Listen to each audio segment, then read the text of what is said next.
in the Senate.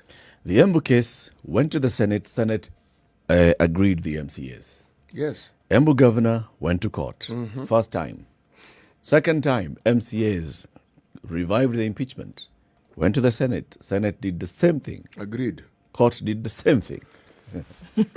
So there's consistency with our courts. Yep. Just like there is consistency with our Senate. Yep. And then the people of Embu, the electorate, disagreed with the MCAs and they voted the governor again for a second term. That tells you something. It tells you a great deal. Yes. So he's serving his second term, and now we are not hearing any issues of impeachment. But we know that there was a whole lot of petition, because the person who campaigned against the governor, the person who was challenging Martin Ombora for the seat, and this is Lenny Kivuti, took a petition to the court, and Lenny Kivuti lost that petition. He took it to the Court of Appeal, lost. Martin Ombora, not 9, but 12 lives. So, let's start where we normally start our show. COVID-19 in numbers. 259 new cases in Kenya. Tips Kenya well over the 5,000 case mark in terms of numbers on a general scale. And looking at, I don't even know you want to call them milestones or just markers that have been crossed by many nations around the world. The world numbers are now beyond 10 million. And we're looking specifically at 10,243,858. Kenya's numbers, as we see them now, at 6,070 cases in Kenya, 143 deaths, and quite a number of people still released. But then now, again, the worry eyebrows seem to be moving in an upward direction now, with more people being infected, and then more stories of COVID being, COVID hitting closer home for quite a number of people. We're going to look in depth to the Kenya situation a little bit more. But then, again, we have to look at the United States and what's going on there. 2.6 million. 2,637,077 cases in the U.S. with 128,437 deaths. The highest number of cases in Florida, 6,000 cases in the state of Florida on Friday alone, and rising between Friday and Sunday. And still, they say what the president is doing is taking kind of like a nonchalant attitude towards this and kind of hoping COVID away. But the reality on the ground is that it is not going anywhere right now. There's the whole mask debate that's going on in the US, to wear or not to wear masks, to protect or not to protect yourself or others from COVID. And that's raging in the States, but the cases continue to rise. Mexico as well, the cases continue to rise. 4,050 cases in the last 3 hours, less than 10% of the, in the last 6 hours, less than 10% of those have resulted in death. A lower number than what we've seen in the last 1 week. But then again, in Central and Southern America, those numbers continue to rise. Okay. South Africa increases in its number of cases. Of course, with its increased testing, this is still an issue. However, the interesting story that has come out of South Africa is that although most of the cases that have been tested are asymptomatic, we still have quite a number of people presenting to hospital in critical condition because of COVID. 138,134 cases in South Africa with 2,456 deaths in country. All right. This is what we look at. The numbers still remaining more or less the same. Now 24,567 cases in Nigeria, 16,742 cases in Ghana, Algeria at 13,273, and Cameroon at 12,592, Morocco 12,052 cases. So this is what we continue to see in the area. I want to look at Uganda and Rwanda, and those have not changed too much. Still no deaths recorded in Uganda, and the cases are still pretty low with what we're looking at we know that Tanzania is still at 509 cases, but that remains the same. Uganda's cases, if you just give me a minute to find out exactly what that is, it's still pretty low. I'll find that in a bit, but the status quo remains more or less the same. Still keeping quite a tight tab on what is going on in terms of lockdowns and measures in place to make sure that nothing goes wrong. 859 cases, the total in Uganda now, with 0 deaths. And if you want to look at Rwanda, 900 cases and 0 deaths. So Uganda, there was some deaths earlier. in Uganda? Yeah. No. Yeah. 2 weeks ago, you mentioned about 2 or 3 deaths or so.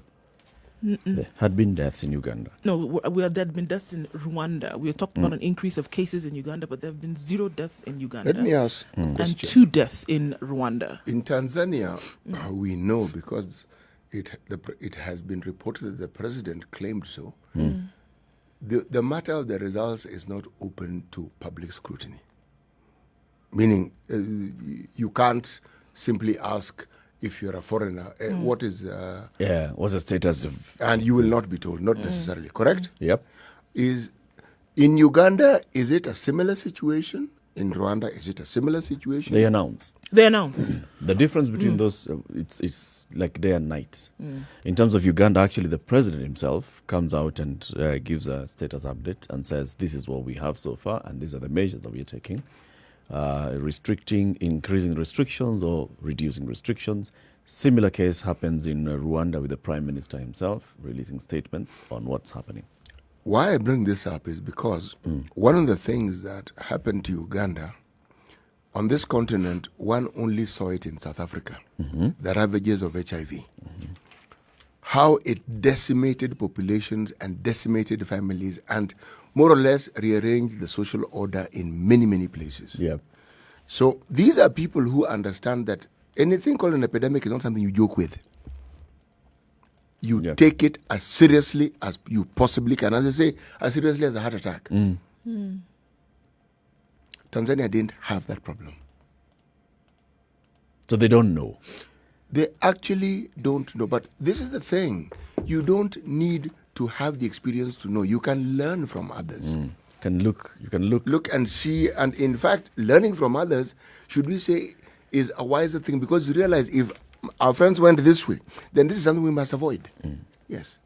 However, it appears that the experiment with herd immunity is still going on. Let's see how it turns out. In Tanzania. Yes, it is. It is. And these countries that have had elections recently, how are they doing? So we have Malawi, we have Burundi. How did people vote? Electronically? Of course not. No. There were campaigns, there were everything. How did people campaign? Electronically? No. Okay. Malawi has 1146, so that's 1,146 cases with 13 deaths. Still very, very low.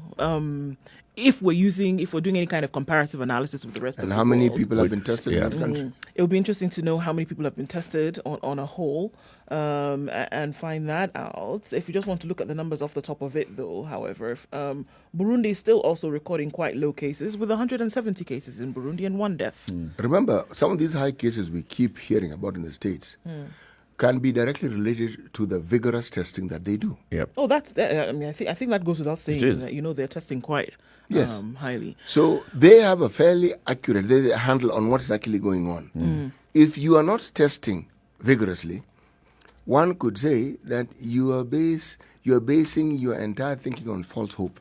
This is true. Also interesting, though, in the United States is that they are testing quite rigorously. However, there are lots of people who are presenting themselves to hospital sick. So as they're presenting themselves sick, the testing takes place. But there are lots of people who are falling sick, as opposed to random testing in community or targeted testing by government, and then you happen to find that people are sick and asymptomatic. In the US, people are presenting with symptoms and then being tested. It means COVID is not stigmatized. No, not in the US. In the States. But even the rest of Europe, you cannot say it is stigmatized. Because the manner in which the population in Europe have responded to COVID It's like they've supported government efforts. Ours thwart government efforts. Are you saying that in Kenya people have COVID and they're not presenting themselves Yes, to hospital? yes, I am saying precisely that. So long as So people you are have falling mild sick. systems, People are falling sick and not going to hospital yes, I am because saying of that. COVID. I'm saying that. I am saying that because people are accustomed to being sick. What you're going to find is people will self-medicate. Yeah.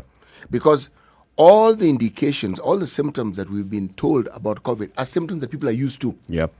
There's nothing completely untoward that you'd say, this is new. Not really.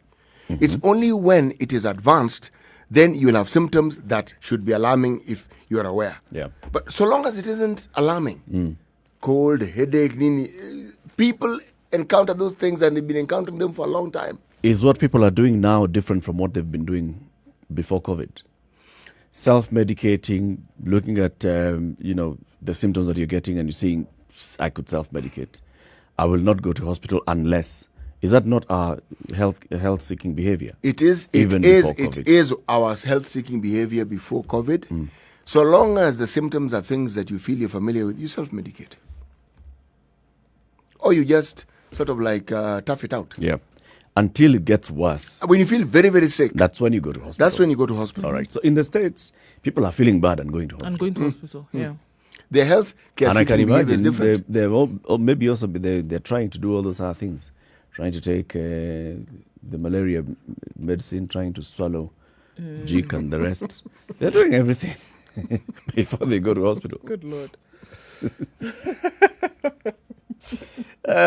Let's take a quick break, take a look at the weather, and when we come out of this, we will be looking at the newspapers today. You can read the standard newspaper from your mobile device. If you have a Safaricom mobile device and you have around 20 shillings airtime, you can dial star 550 star 2 hash. That's star 550 star 2 hash, and you will be able to read the standard newspaper, today's standard newspaper, from the comfort of your wherever you are right now. Eric, around 20 shillings is how much exactly? It's 20 bob. Okay. If you've got 20 bob, Not 19 or 21. All right. if you've got at least 20 shillings airtime on your phone, you will read the paper at star 550 star 2 hash. That's star 550 star 2 hash. You don't need to sign up any forms, nor data bundles to worry about, nor apps to download. Shortly, we will be giving you a chance to win 1,000 shillings worth of Safaricom airtime. Just read the paper and then we'll tell you why you can win, how you can win. Good morning.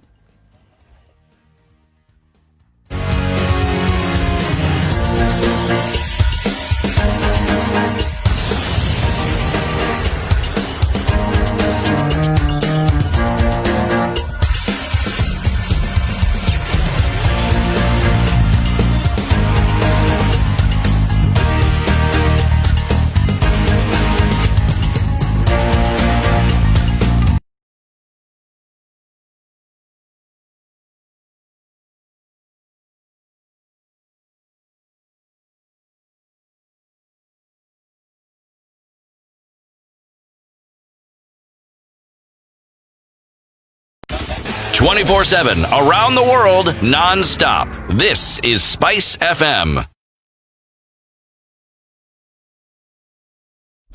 Classic soul, R&B, smooth jazz, neo soul, and nostalgic ballads. Make some noise. You're listening to Spice FM.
All right, let's see how we're going to start the week and see what the skies have in store for us today. In Nairobi at 13 degrees, it's going to be clear skies all through, highs of 24.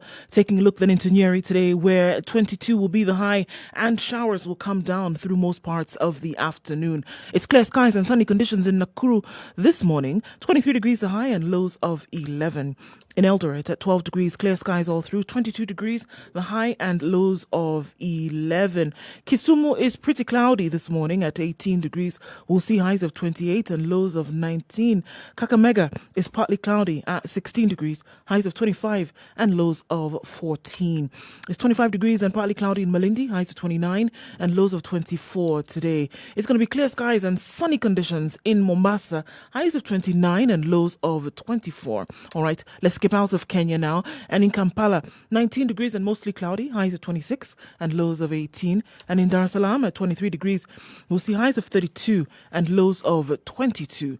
Joburg today is clear skies at 4 degrees, highs of 17, and it'll come down to a low of 1. In Lagos at 24 degrees, it's clear skies. Thunderstorms expected quite early today with highs of 27 and lows of 23. Paris is mostly cloudy at 16 degrees. Highs of 23 and lows of 14. London is partly cloudy at 13 degrees. We will see cloudy conditions later on in the day with highs of 19 and lows of 12. All right, let's take a look into New York, where it's still Sunday night and we see currently 23 degrees and cloudy conditions. We'll see highs of 31 and lows of 22. Let's do something crazy. We're looking Yangon, Myanmar today, where it's mostly cloudy at 29 degrees. We'll see highs of 31 and lows of 24. And monsoon season still continues. And that's what it looks like throughout the world today.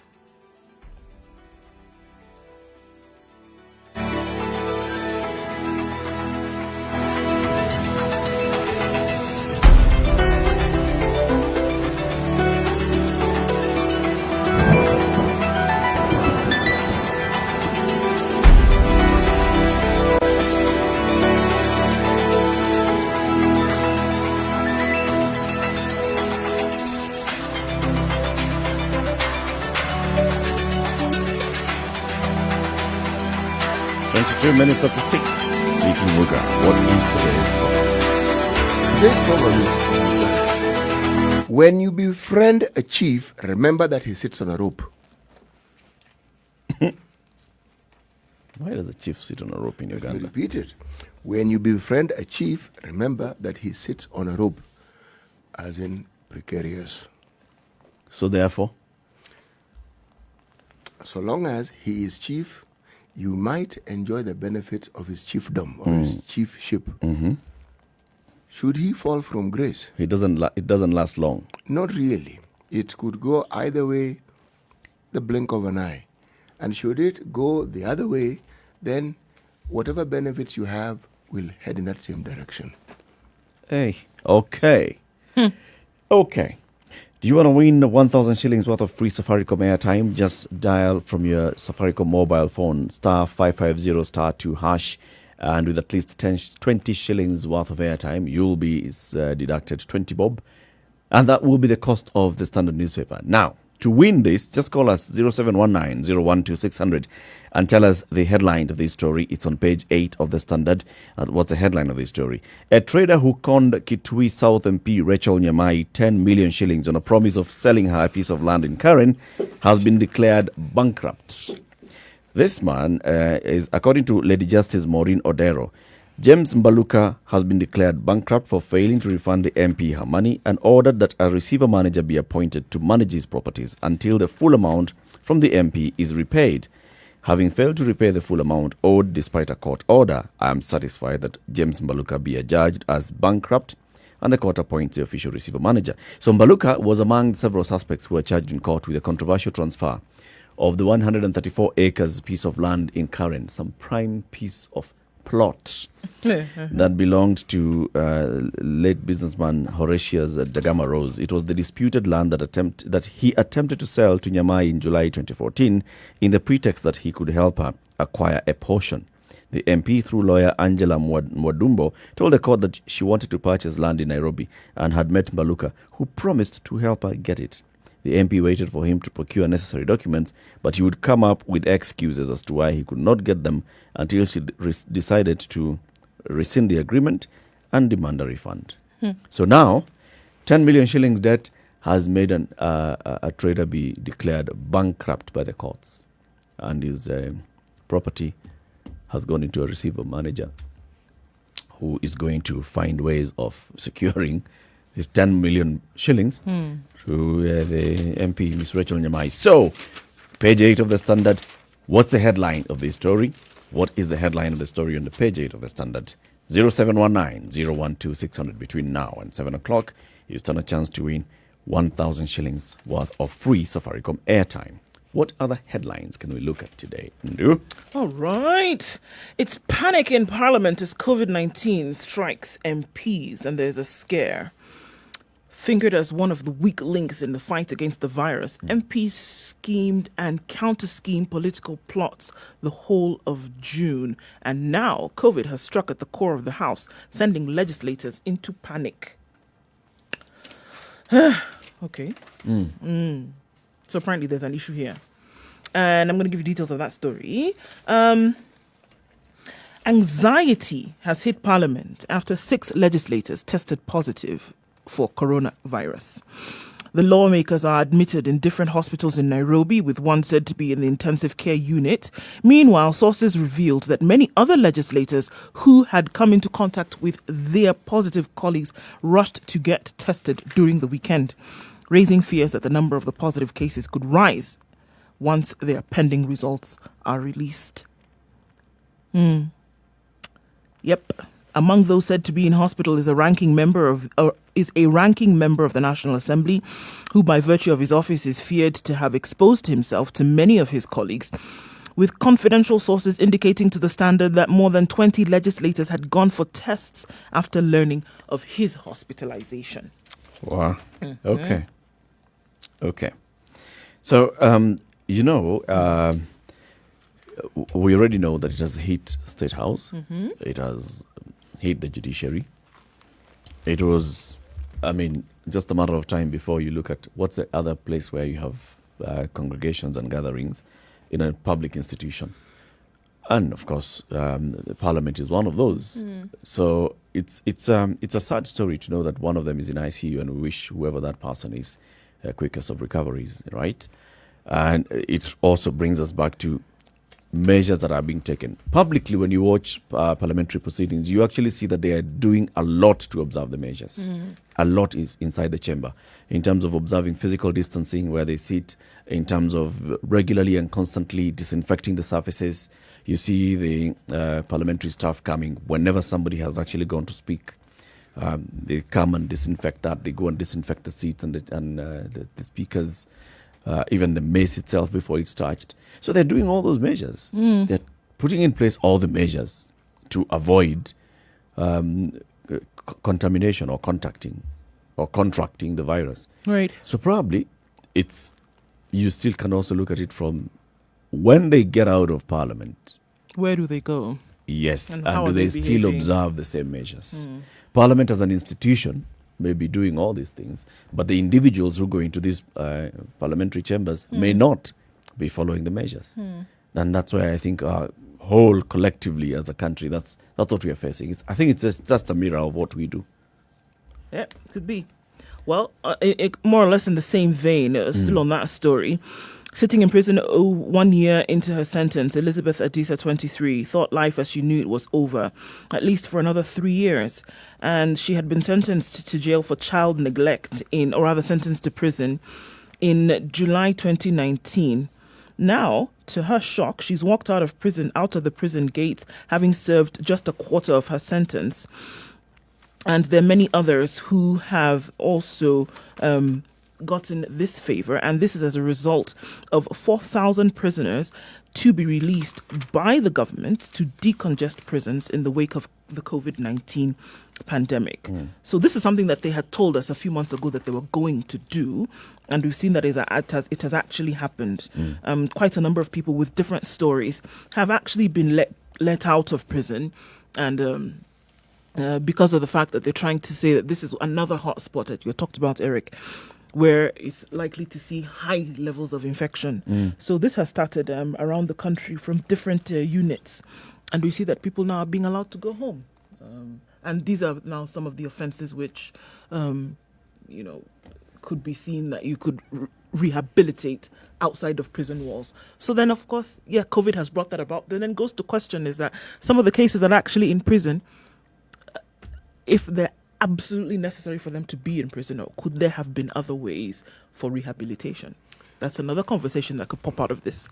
It's interesting. Countries that have had high rates of infections of COVID have similar policies, meaning unless you're really, really, really, really, really, really sick, call, or this is what you do. You're told. Yeah.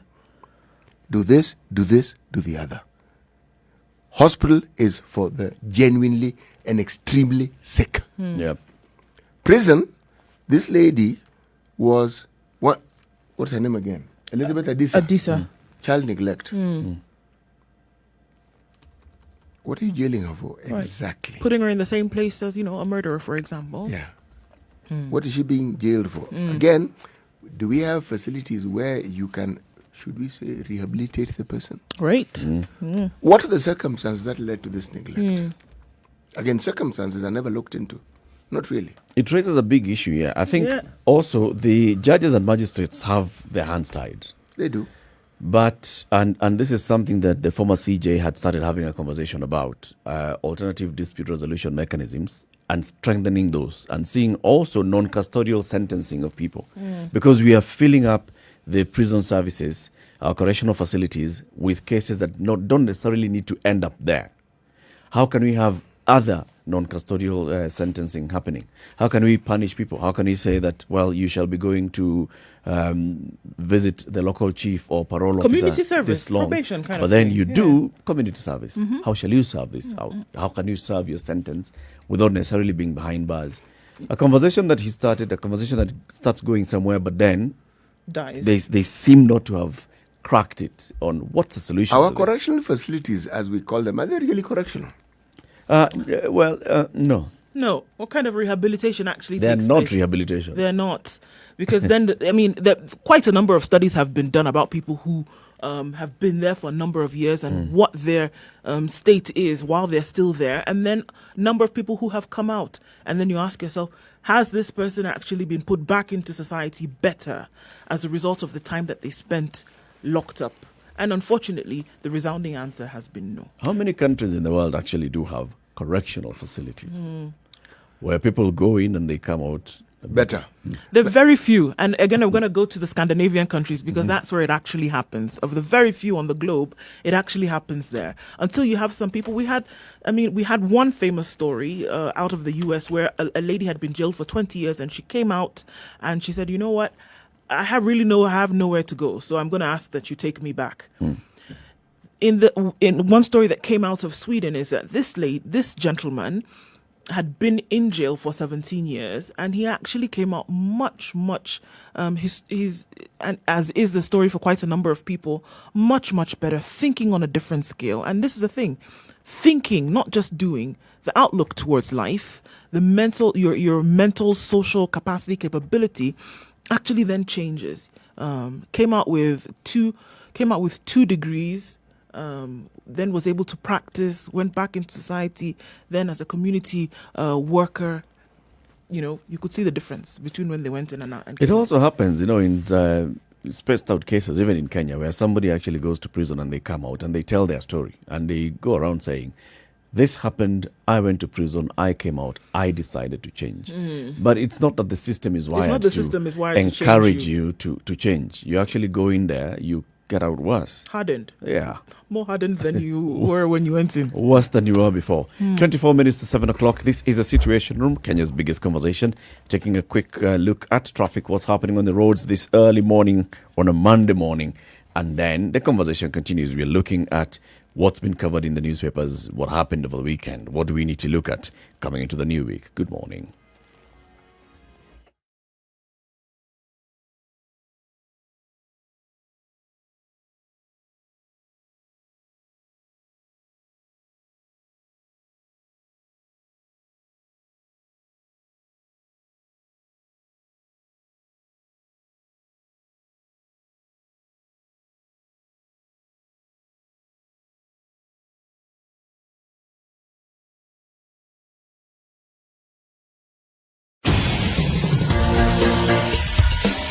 All right. It's looking really good. Outering Kariobangi, it looks like it's going to be busy this morning. Traffic has already started to build up, and it's a Monday morning. Inbound on Thika Road today, it is quite full. Wayaki Way is very smooth on both sides, and we see that it's moving along quite well. All right, Ngong Road is opening up this morning, and traffic has already started to build up all the way, and it's going to lead you to the city mortuary roundabout, and it shouldn't be too difficult moving beyond that. We'll take a look at Mombasa Road and what's happening there in a short while, but it will be fine. From what we see, it'll probably build up right around 7 o'clock. SpiceFM KE is how you can reach us on Twitter. Let us know what you see, but for now, it doesn't look too terrible. It might clog up though later, and we'll be ready for just that.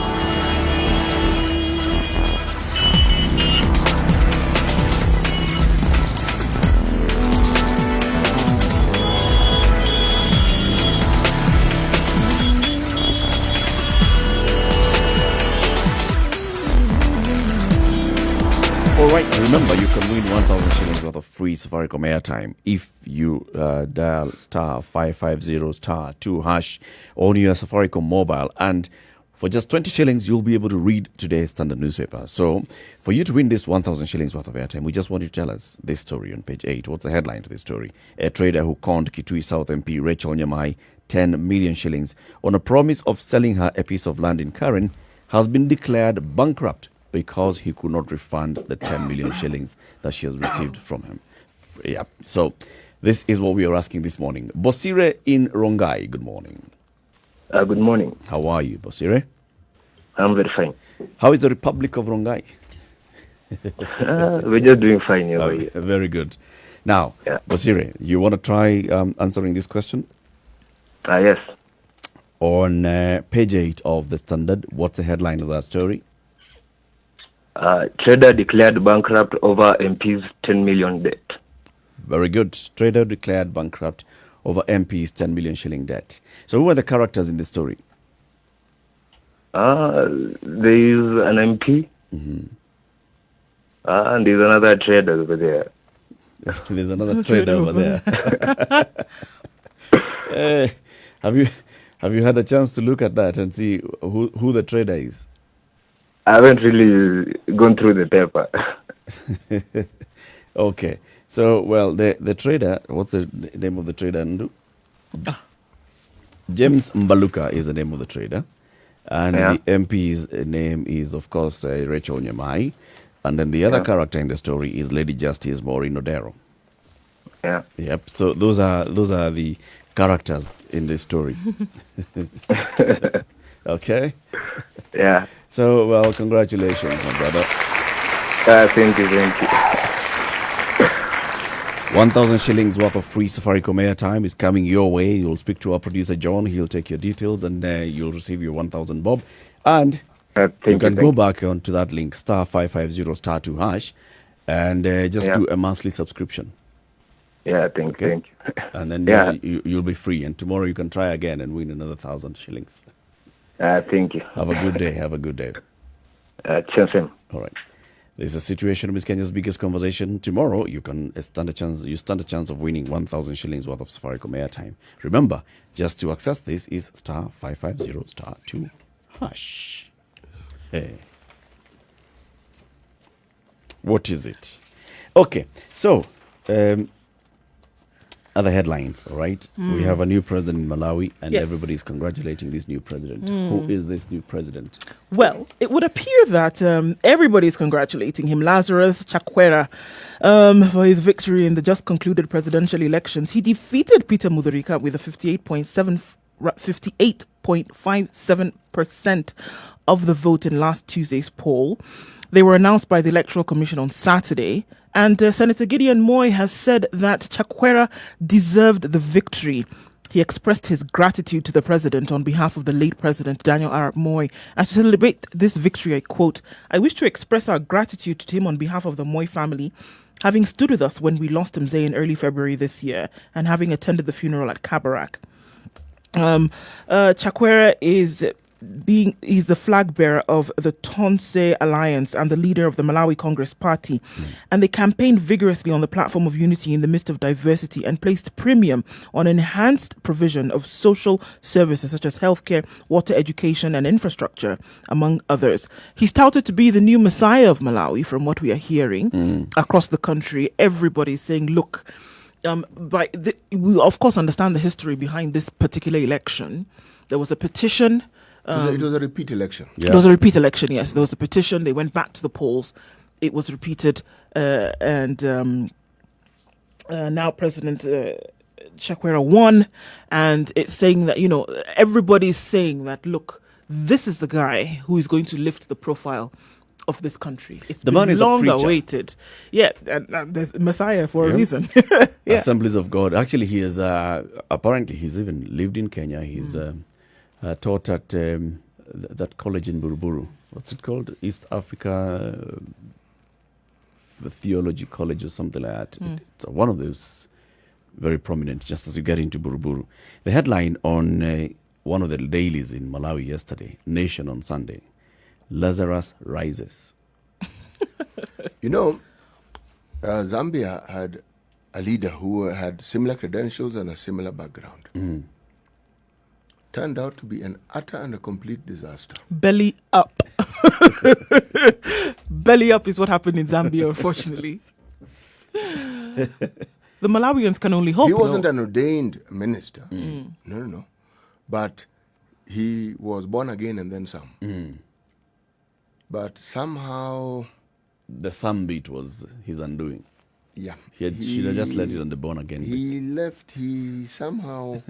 I don't know, we don't seem to have a very good history with people who claim to be Christians and then some. Because Burundi, the late Burundian president, had similar credentials. He too did. Yes. Apart from his football playing prowess, An avocado he's a man who, he was known for his, should we say his praying prowess. Yep. He'd always ask the Lord for... He did. For an answer to everything. He did. We didn't go into the details of asking which particular Lord he was asking these things, because one thing that he did do, he did stop all the skirmishes and squabbling that was in his country, and that kept dividing the country. That he did. But his rule wasn't marked with the sort of equanimity that you could easily associate with the principles of Christian living. No, unfortunately. So Mr. Lazarus now is promising to do better by his people. Yes. Right? Yeah. Promising to offer, better leadership, saying, the dynasties have fallen. For a long time, we have been led in this country by two dynastic families. And now we are seeing a difference. This is the time. It could be spelling something. If you look at the region, the Lord is basically planting his people to lead. Okay. This is the gospel according to Latif. Bringing down dynasties, right? And people who really... Putting in the lowly and the meek. Yes, the lowly and the meek. Okay. Especially those that really pray and go to church regularly, like on Sundays, and interact with the church flock.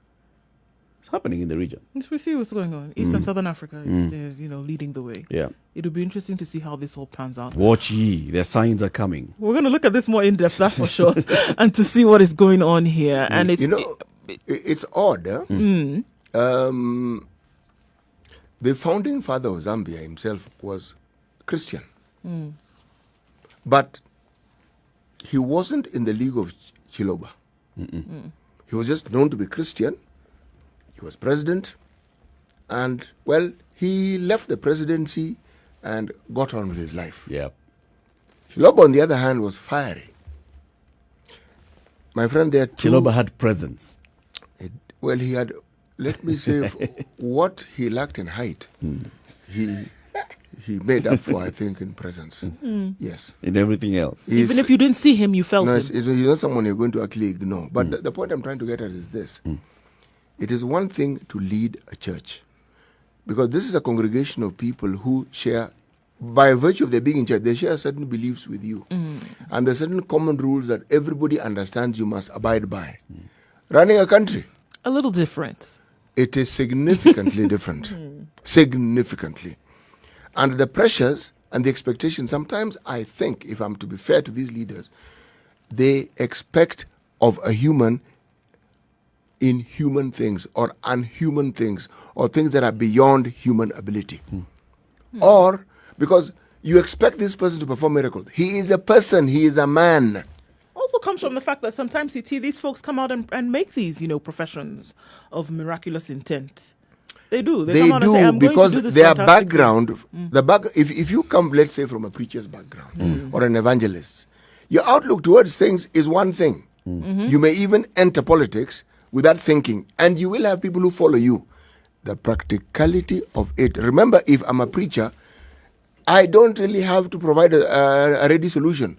My ready solution lies in prayers. God will provide. Yes, my God ready will do solution lies in the tenets that require solution finding, as in praying and fasting. Politics, totally different kettle of fish. You have to deliver. Oh man.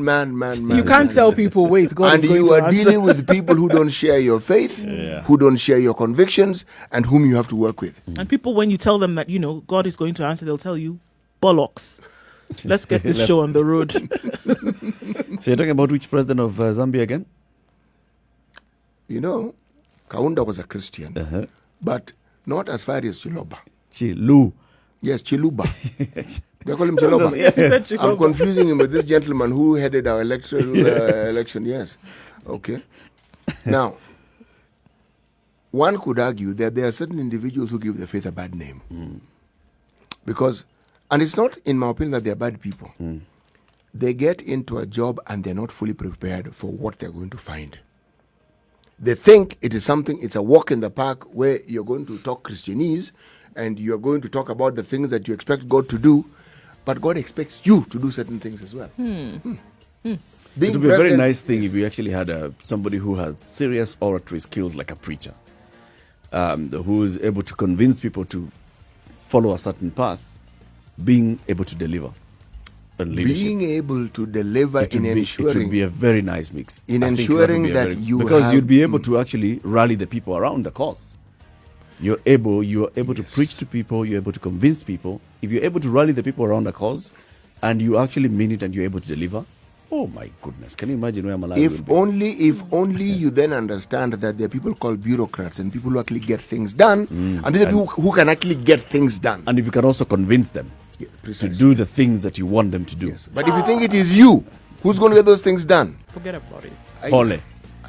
13 minutes to 7. This is a situation on Kenya's biggest conversation. Quick break and then we continue the conversation.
So something else that was interesting happened around Saturday, was it? From the Twitter handle of one Kivuda Kibwana. Well, he went and declared that he is interested in gunning for the top office. Now, there's been this back and forth of, is it true? Is this Kivutha's actual account? Is it the legit account or not? The official Twitter handle of the man, or is it not? Basically, what the Twitter was saying is, I have listened to the voice of Wanjiku asking me to run for the presidency in the coming election. I'm available, ready and willing to be Wanjiku's president.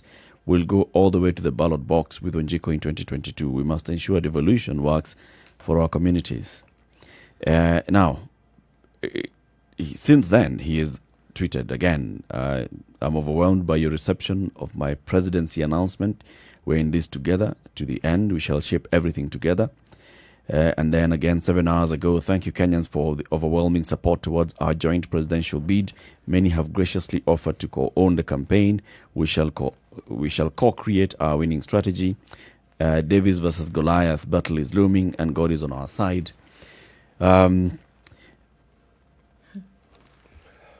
Questions abound. Looking at that Twitter handle, it's a Twitter handle that tweets everything about Kivutha Kibwana on a regular, on a sort of a daily basis. Okay? Then has Kivutha himself come out to say yes or not? But it's not the first time that Kivutha Kibwana has come out to say, I want to vie for the presidency. I remember, was it last year or the year before, he was speaking somewhere in Turkana and he said, I can put myself up for presidency. Now, today, on the page 4 of The Nation, the headline is Muhisa Kitui eyeing political comeback? The ANC's Musalia Mudavadi and Fort Kenya's Moses Wetangula might have a new headache on their doorstep if a former trade minister is said to have sent a text message supporting changes in Fort Kenya, and he sounds like a man on a mission. Of all the Fort Kenya veterans, Dr. Kitui has maintained his mien, and he hardly comments on local politics. So it was rather surprising when he was said to have sent a text message supporting the recent changes within Fort K, a party that he helped mold in the 90s. As the 7th Secretary General of the United Nations Conference on Trade and Development, Dr. Kitui still has 14 months to go before his second term ends on the 31st of August 2021 and is removed from both the national and party politics. All at the best, he is still Kenya's highest-ranking diplomat within the UN system, a lofty role that allows him to hobnob with heads of state and governments. At worst, he is removed from succession turmoil that has been seen political parties start regrouping ahead of President Uhuru Kenyatta's exit. People have said before, Kitui, what next after he's done with the UNCTAD job? He himself has actually come out to speak out and say, you know what, this top-level jobs in the UN are rotational, and they rotate not just by country but by region. Mm-hmm. So the first, I have come from Africa, that's how I got this position. I do not expect that another African is going to succeed me. Secondly, I don't expect that in other, I can move from this one to hop onto another big job, because clearly Africa will be looking at, now we have a Kenyan here, can we get somebody else from another part of Africa? So he's basically said, I think I have reached a point where at the UN, in the UN circles, I don't see myself rising or staying to go to a position of Secretary General, some have been saying. So his likely journey is to come back and seek to shape the destiny of our country. As whatever. Okay. So, as whatever. Okay. When Kivutha Kibwana announced it could be this, anything from what you're saying. when MP, Kivutha Kibwana announced Senator, this, Governor. there are those that started creating memes and saying Kivutha as president and Dr. Muhisa Kitui as deputy president. Hope must spring eternal. You must aspire. And what Kivutha is doing and what is being alleged Dr. Kitui has intentions towards is perfectly normal. You've reached a certain point in your life, politically, and the progression. Muhisa Kitui can't come back to Kenya and say he wants to be an MCA. Surely. No. Absolutely not. No. So, he's been an MP, he's been a minister. So, what else? It's moving on up. Yes, next thing. There's a little detail here. Little small detail. Okay. Same with Kivutha, small detail. To be president, you really need support all over the country. Because it's a country. Yes, but you really need to have a solid block of people in your backyard supporting you. That's how the politics of this country works. In the absence of that, You can continue thinking will just and be dreaming hope. of being president, and it's a good thing. It will be a dream. Not just Is it dream. not possible for Kivuta Kibwana to galvanize the Kamba? Basically, let's look at the Kamba politicians. In Kamba politics, we have Kivuta Kibwana wants to be president. Dr. Alfred Mutua wants to be president, all right? Kalonzo Musyoka has not said he does not want to be president. And we know that he has wanted to be president before, right? So he's still, as far as we're concerned, he's still in the ring. Charity Ngilu has tried to be president before. She's now a governor.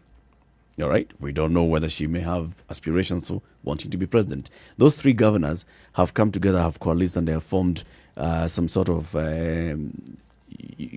mini coalition of Ukambani leaders, in which they say that they'll work together, they'll see how to support each other to galvanize the Kamba vote. What if they actually sat down and they agreed? Dr. Mutua, support Kivuta. Charity, support Kivuta. Kalonzo himself says Kivuta tosha. He can get the numbers. That politics is a bit tricky in our country. It's genuinely tricky. It's hard for him to convince them. It is really very difficult. Because each of those people are ambitious. Politicians don't go around giving way to other politicians unless they can see Just like that. some very serious benefit that they're going to. Probably there'll be some serious benefit. And also, remember, for that to work, you're saying you needed to have convinced, that is to be president, other leaders of other regions who support you. To come and support but you. But they themselves want to be president. Why should they support you? Because of what you're likely to offer them. No. Same way we've seen other leaders, for example, these Western leaders that we've just mentioned here, Musalia Mudavadi and Moses Wetangula, have supported Raila. They have first of all come out to say, I want to be president. And then they sit back and they agree, all right, I think for our best chance is let's support this one person to be president. Kalonzo the same. You know, the one time when that formula had the greatest chance of working was when Ford was first formed. Because it was formed with the understanding that they wanted to gang up together and get rid of the presidency of Moi. Yep. Didn't work. Why it didn't work? The first person who took cover was Kenneth Matiba. Off. So that coalition already was fragmented. Yep. Before it started, actually. And then it continued to fragment. The election that followed, we saw how it went. But you're looking at like the kind of support that Raila has been able to galvanize in the previous two elections. Actually, the previous three elections, right? NAC, NASA, and ODM. He's been able to bring in the other leaders, sort of, let's call them the kingpins of their regions, to come and rally behind him and say, we support you to be the flag bearer of this ticket. Yes. That's fine. So Yes. we've seen it work.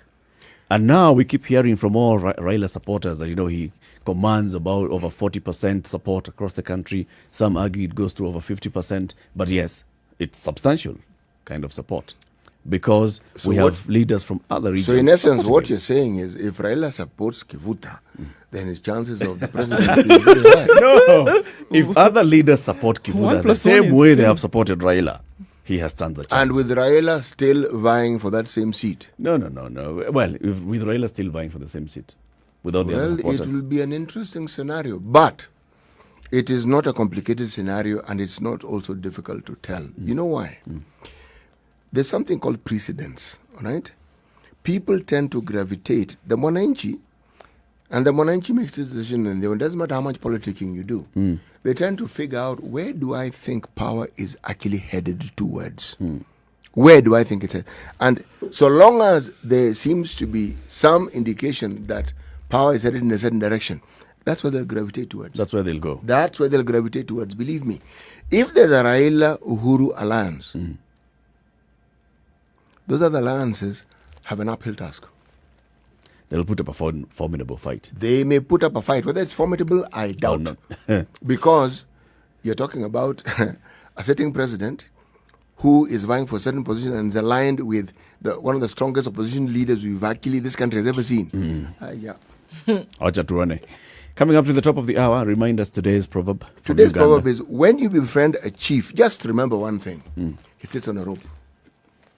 He sits on a rope. I mean, go ahead and befriend him, but remember he's sitting on a rope. Won't last for long. It's tricky. It could last, but it's a balancing act. Okay. Good morning. It's a Situation Room. It's now 7 o'clock.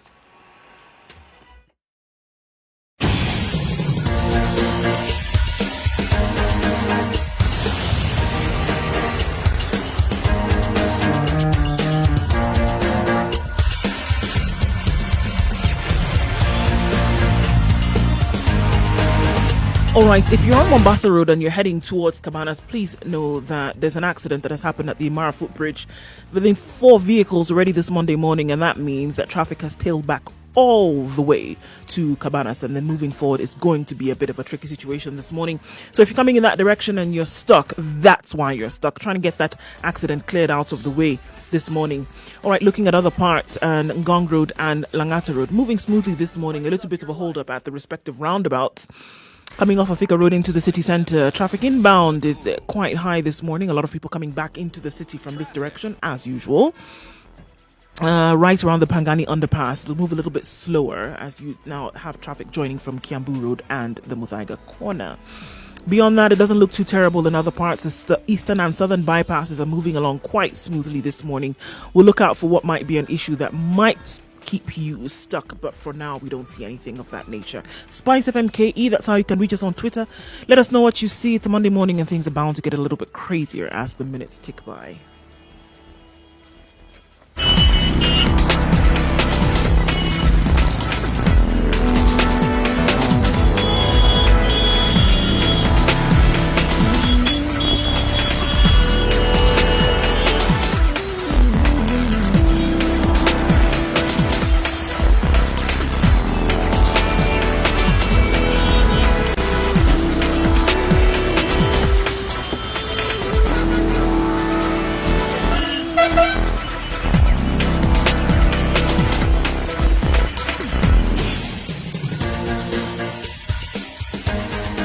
This is The Situation Room, the home of hard-hitting political commentary and penetrating insights about the state of the nation. This is a talk radio experience like no other. The Situation Room, a place for hard truths, debates, and elevated conversations. The Situation Room, witty, political, engaging, deep, controversial. In the room, we have C.T. Happy New Week to you. Muga, Thank you very much for researcher, tuning into the academic. Situation Room on SpiceFM 94.4 Nairobi, Malindi 97.7, Nyeri 90.9, Eldoret 96.7, 96.0 in Kisumu, 96.0 is in Nakuru, 102.5 is Kisumu, 87.9 in Mombasa, and wherever you are around the world on SpiceFM KE, Facebook, YouTube and Twitter, and www.spicefm.co.ke. Some shout out to Meg Joseph, who's tuned in live in Doha, Qatar.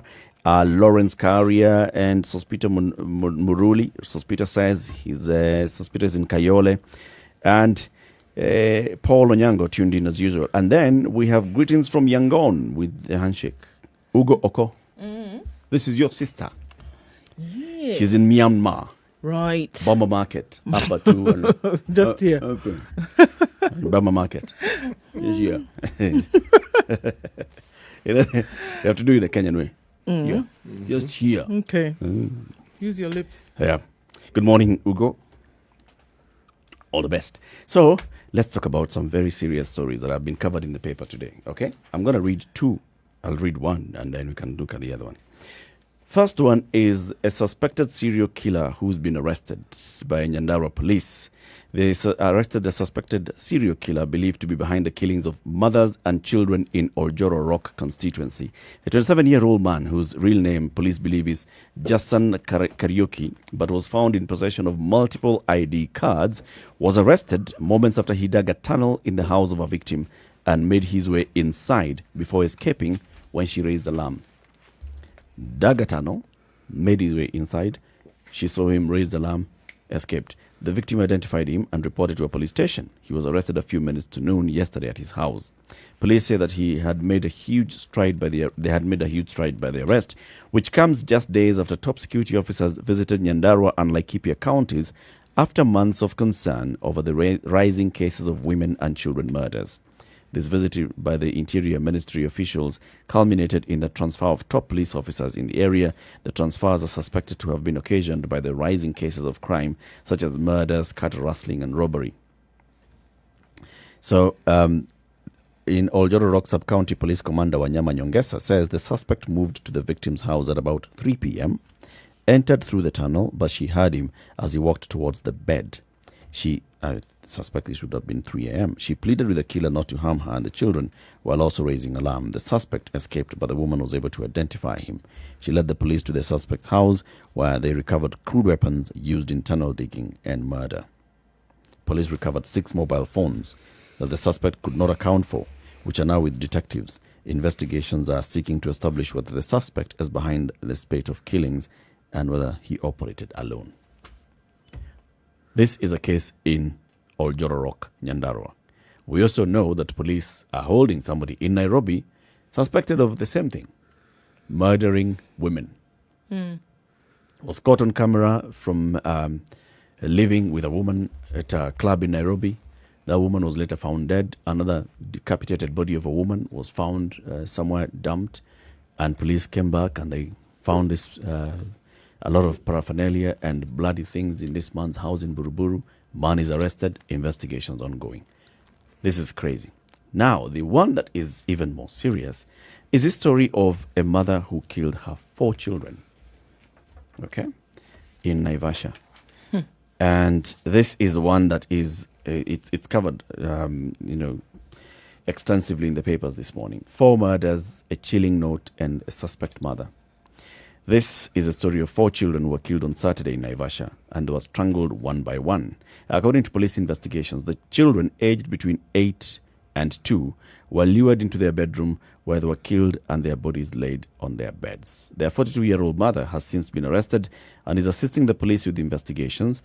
They identified the children. Tears flowed freely on Saturday as neighbors and residents tried to come to terms with a shocking incident near Naivasha High School. According to police report, the suspect had 3 children from her first marriage but fell out with her husband, who left them behind. She would marry again in Naivasha, where she bore the 4 children who were killed on Saturday, and had been working with an NGO in educating youth on emerging job opportunities. Basically, so this woman was working for an NGO. 2 months ago, COVID made her lose her job. Since then, she's been here struggling to fend for her children. Gets to a point where on Saturday, she starts sending messages to her relatives and she starts talking to her neighbors. But it turns out that she actually says, according to her own confession, with a note that she left behind, she killed the children. Then she writes to her firstborn child. Remember, she has sort of, let's say, 2 families. She has 3 children from a first marriage. She has 4 children who are living with her now in Naivasha. So she writes to the firstborn of the other 3 children and tells them, look, this is what I've done. I have decided to kill these 4 children so that I cut them off from the generation link from their family. I want you to take care of your siblings, your 2 siblings. I want you to be responsible. I want you to make sure that you fend for them. I want you to be strong. And I'm going to spend the rest of my life in jail. This is what I have done. She then calls her brother and says, this is what I have done. Between 8 and 9 a.m., she commits these murders. At 10 a.m., she leaves her house and goes to a bar. At 3 p.m., she calls her brother, inform him of what she has done. At 5 p.m., police recover the bodies, and she's arrested at 6. What is that? It's a really difficult one because, I mean, when you go from the previous story of femicide and then now what you see as infanticide, and, she's gone beyond, just on this most recent story now, she's gone beyond just committing the act, but then going further and kind of removing the shame from this act by telling people what she has actually done. Yep. So she's used an avenue to kind of explain away the situation. So in her mind, what she has done is explainable. Well, we're sitting here aghast saying, how can you take the life of children, regardless of what the situation is? From her point of view, it makes sense to her. Yeah. The reason why she has done it. I had no choice. I had no choice but to do this. And this is the reason why. I know that I am going to go to jail. So she has played out the entire scenario in her mind and is all right with it, to the point that now she's explaining to other people what she has done. And I guess for her also hoping that they will find some kind of comprehension in this act. And, basically she's telling her story. She's saying, I have lost my job. I am not able to feed these children. I'm running into rent arrears. This is the letter that she's writing to her firstborn son. She's saying, this is what I'm going through in life. If only I had a stable job, I would not have killed your siblings. I have murdered my 4 kids to cut off the generation link from their family. It's hard to bring up a child all knowing what hard life awaits them. I love them so much not to see them suffer. So you can imagine from her point of view, it's like, rather than bring them into this world where things are so difficult. My experience has shown me I don't have a job, so I'm unable to fend for you. You also will be brought into a line of suffering, which I don't want for you and your children. Can you see the intricate manner in which she has played this out in her mind? And to say that, I don't want these children to go into a situation that I'm finding myself in today. Many people would say at this point that it is not justifiable. How difficult the situation is, how bad things have gotten regardless. There are very many other people who are in the same spot who would not have done the same thing. And so this is not a reason why then you would take the life of your children, regardless of how difficult life is. But it seems to be the way out because, guess what? These individuals cannot cry out. This is not a rational conversation that we can No, have. it isn't. You can't. I mean, where are you going to start We must from? mix it with the reality of what she's going through, all right? And also look at it from the reality of her mental state at the point. So we can sit here rationally and say, it doesn't matter. It doesn't matter. Talk to your family. Take your children to your family. We can try and rationalize this and try and head back into, no. But the reality is she was living her own reality. And in her reality, this is what she's going through. I've been working, I've had a job, I've been able to fend for my family. I'm looking at it and I know I have 4 children and I have 3 other children somewhere elsewhere. And now I'm not able to feed these 4 children. Now I'm not being able to even pay rent. I cannot afford the basics. Food, shelter, obviously clothing is also out of the window. We've been talking about this. When that bottom of the pyramid is also not being sorted, when that bottom of that hierarchy is not being sorted, we have an issue. This is what she's going. This is her reality. You may also find, if you actually dug deeper, you may find that also there are other factors to consider. Maybe before she has received some kind of backlash from her family, of the way people just talk, and they make you feel that really you are so useless. So you left 3 children, now you have another 4 children. What the hell do you think you're doing? So you know very well that if I started going to them to ask them for help, this is what I expect to hear because I've heard it before. There's that part of shame maybe that could be hindering her from opening up and speaking out about it. However, she was in a WhatsApp group with her family members, and on Saturday in the afternoon at around 2:28 p.m., she posts a photo of her children on the family WhatsApp group. And she asked them, guys, what do you think about the children? And somebody says, oh, they are adorable. I mean, the members of the group say they are adorable. In quick succession, she again posts a comment, take a moment of silence and give final respect to my kids. I don't understand. They're dead. I've killed them. Moments later, she posts her old photo, captioned, Betty the murderer. Pray for the soul to have peace here on earth. The family group's admin quickly removes her from the group because they're like, hey, wait, things are going south here. So that was her crying for help. That is Absolutely.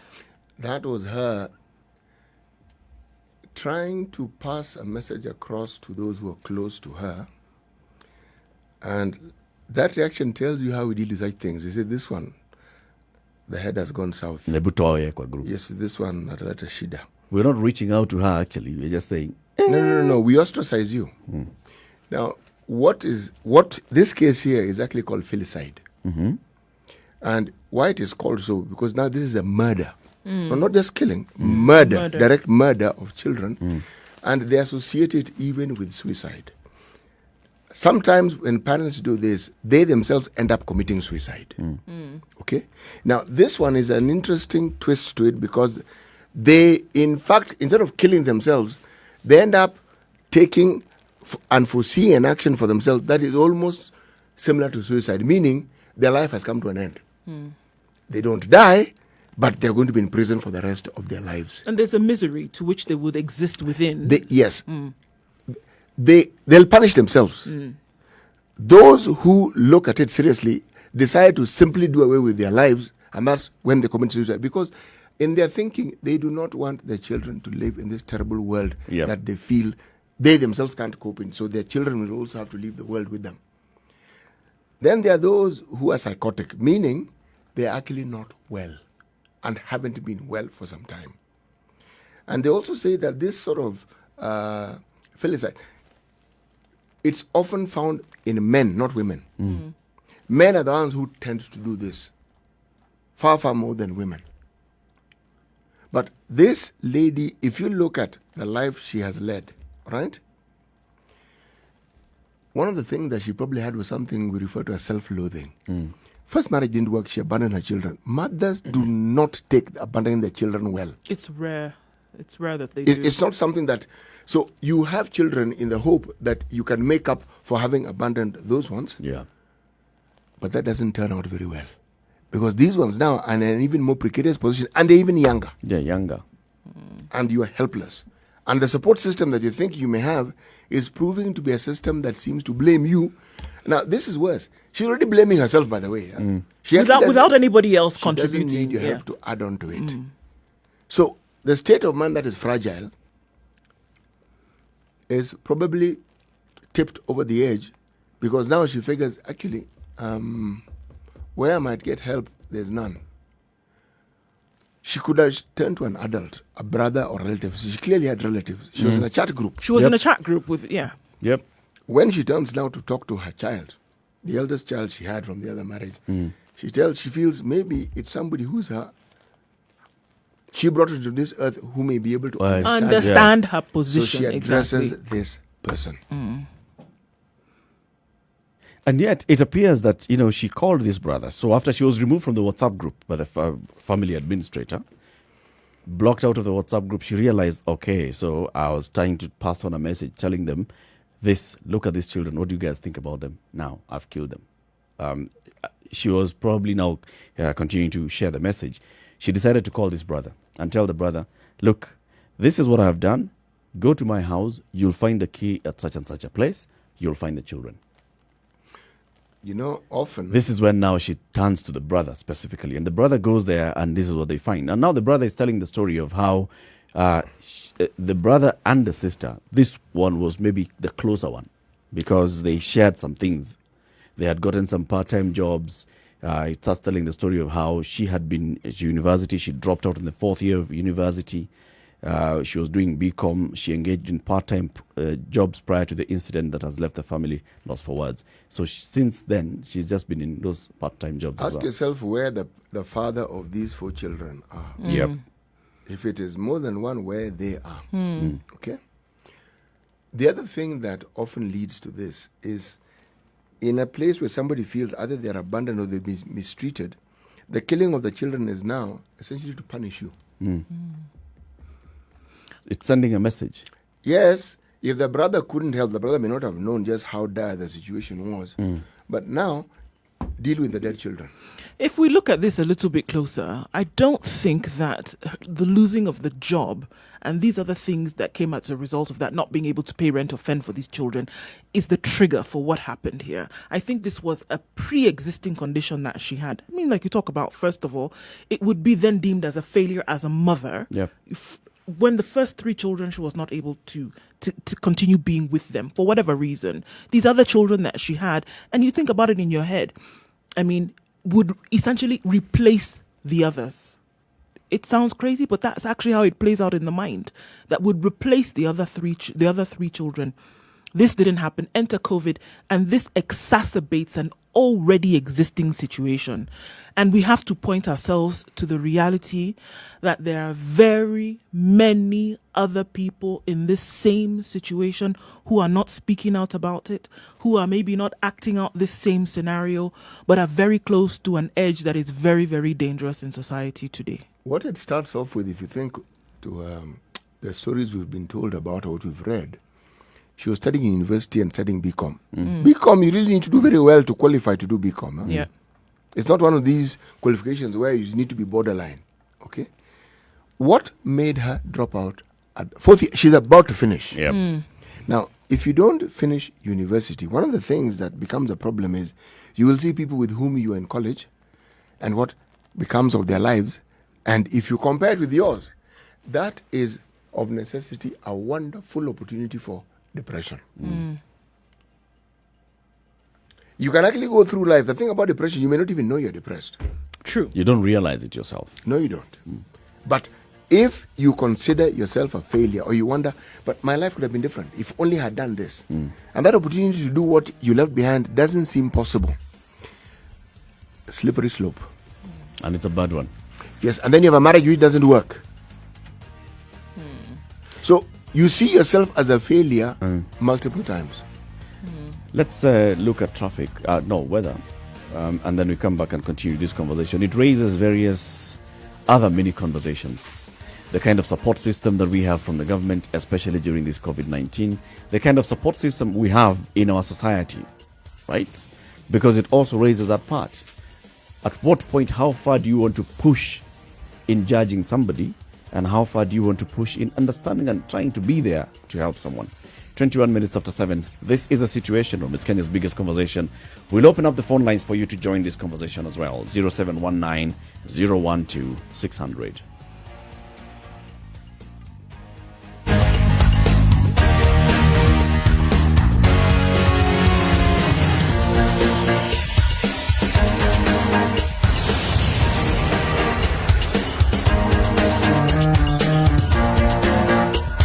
All right, mostly cloudy conditions this morning in Nairobi at 13 degrees. Chances of those remaining cloudy throughout the day with highs of 24. In Nyeri today, it's partly cloudy at 14. Chances of rain have been forecasted. Highs of 22 and lows of 11. It's clear skies in Nakuru at 13 degrees and sunny conditions all through with highs of 23 and lows of 11. Let's take a look then into Eldoret, where with clear skies at 12 degrees, we'll see highs of 22. In Kisumu this morning, it's clear skies as well. It looks like it's going to be a clear day around the country. Highs of 28 and lows of 18. In Kakamega, it's partly cloudy at 16 degrees. Rain coming in the afternoon with highs of 24 and lows of 14. Malindi is partly cloudy at 25 degrees. We'll see highs of 29 and lows of 24. In Mombasa, it's sunny conditions, but it'll change later, with rain coming later, highs of 29 and lows of 24. Kampala is mostly cloudy at 19 degrees, rising slowly to 20 in a short while, highs of 26 and lows of 18, with wet conditions in the afternoon. Dar es Salaam is clear skies this morning at 22 degrees. We'll see highs of 32 and lows of 21. In Joburg, it's still a chilly morning at 4 degrees. We'll see highs of 17 and lows of 1 with clear and sunny conditions through and through. Let's wrap things up in Lagos for now. At 24 degrees, it's partly cloudy. Thunderstorms coming in later with highs of 27 and lows of 23.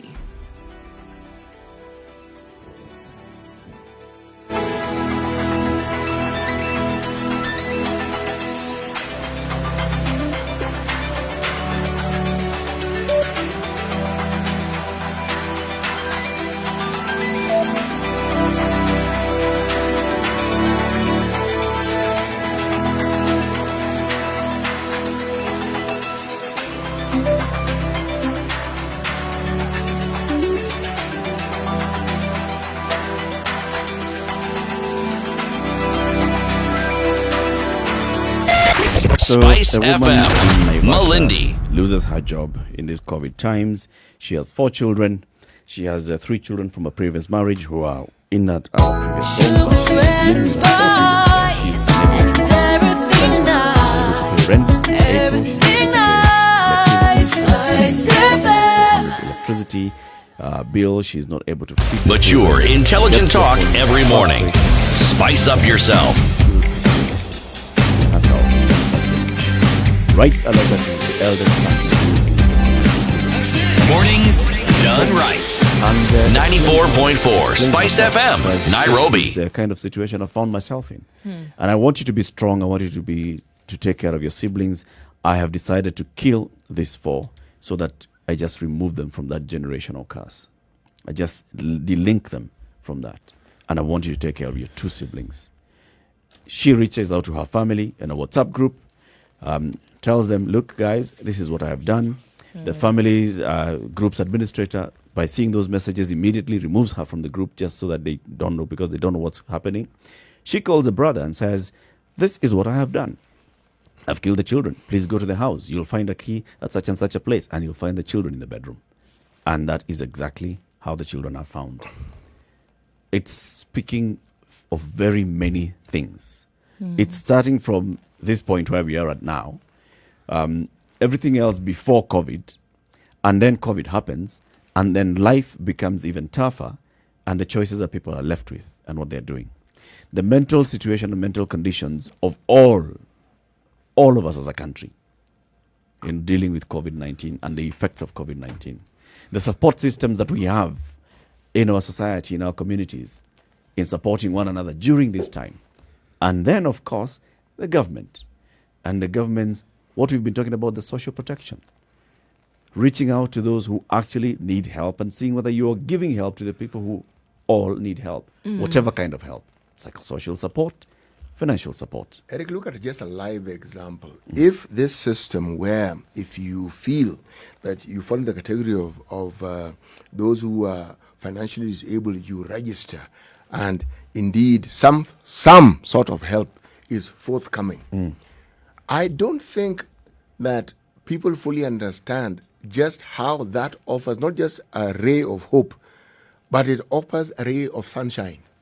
Meaning someone knows, if things really get thick, I lose my job, I need to register with such and such, and upon registering, this is what happens, and from there onward, this is what I can expect.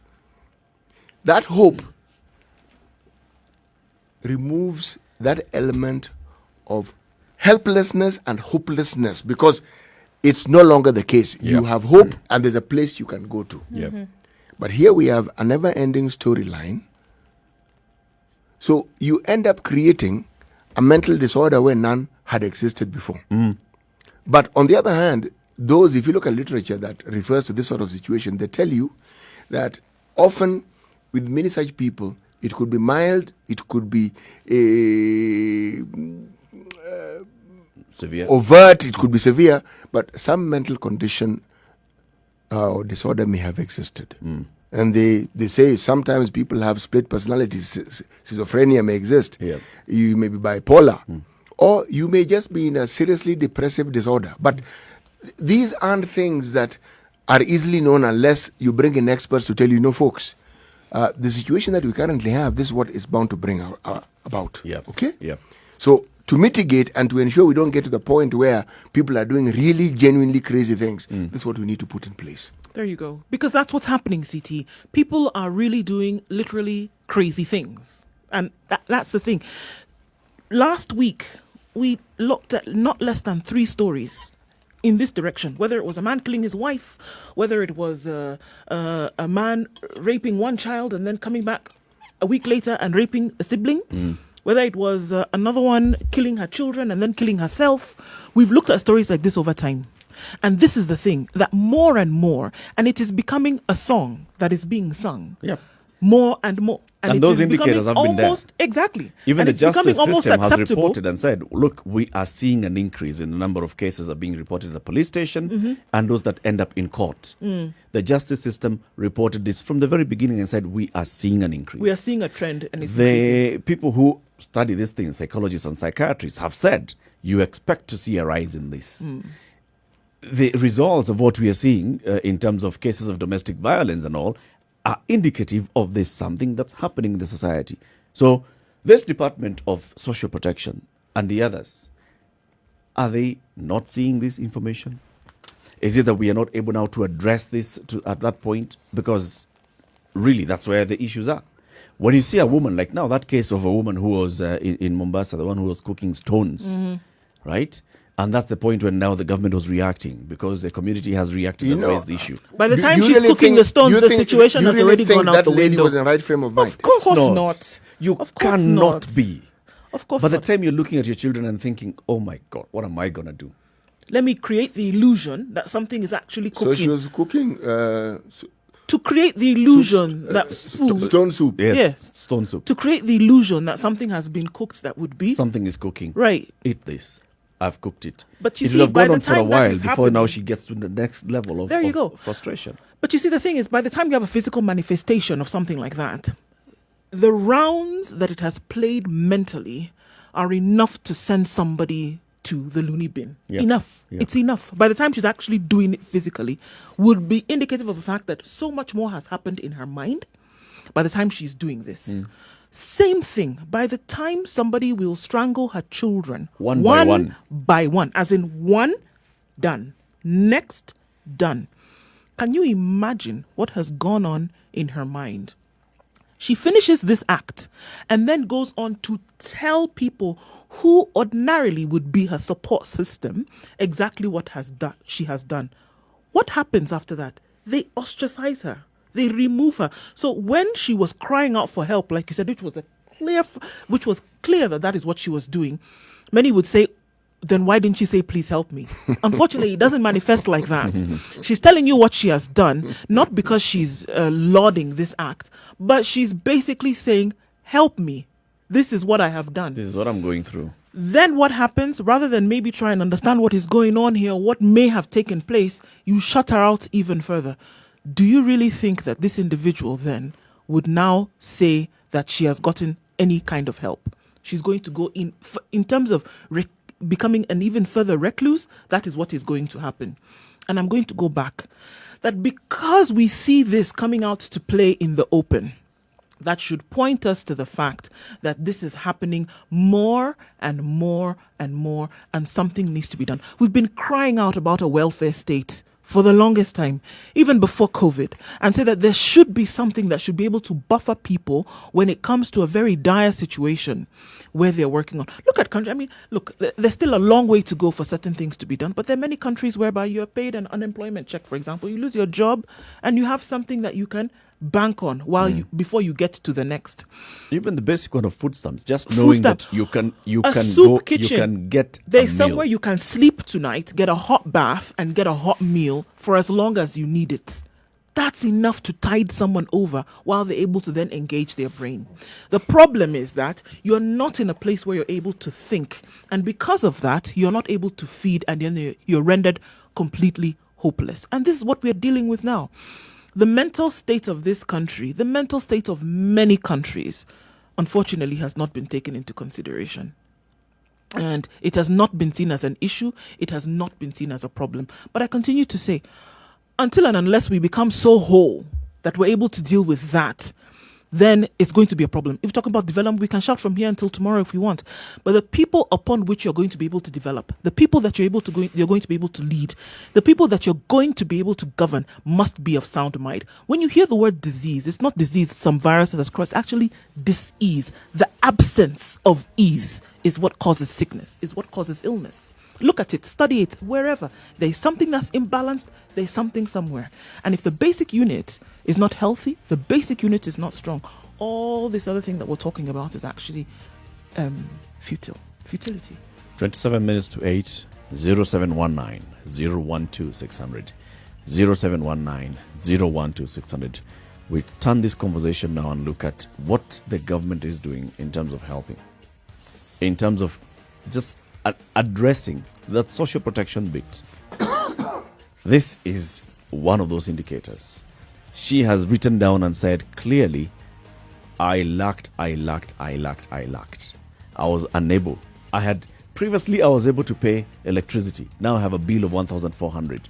Previously I've been able to pay rent. Now I haven't been able to pay rent for 2 months. I know we are coming towards the end of another month. Previously I've been able to feed my children. Now I am unable to. All those people. Remember the question that comes to my mind even as I'm reading this story. Take a pause, City. So let's take a look at traffic and then we come and look at that question. Good morning.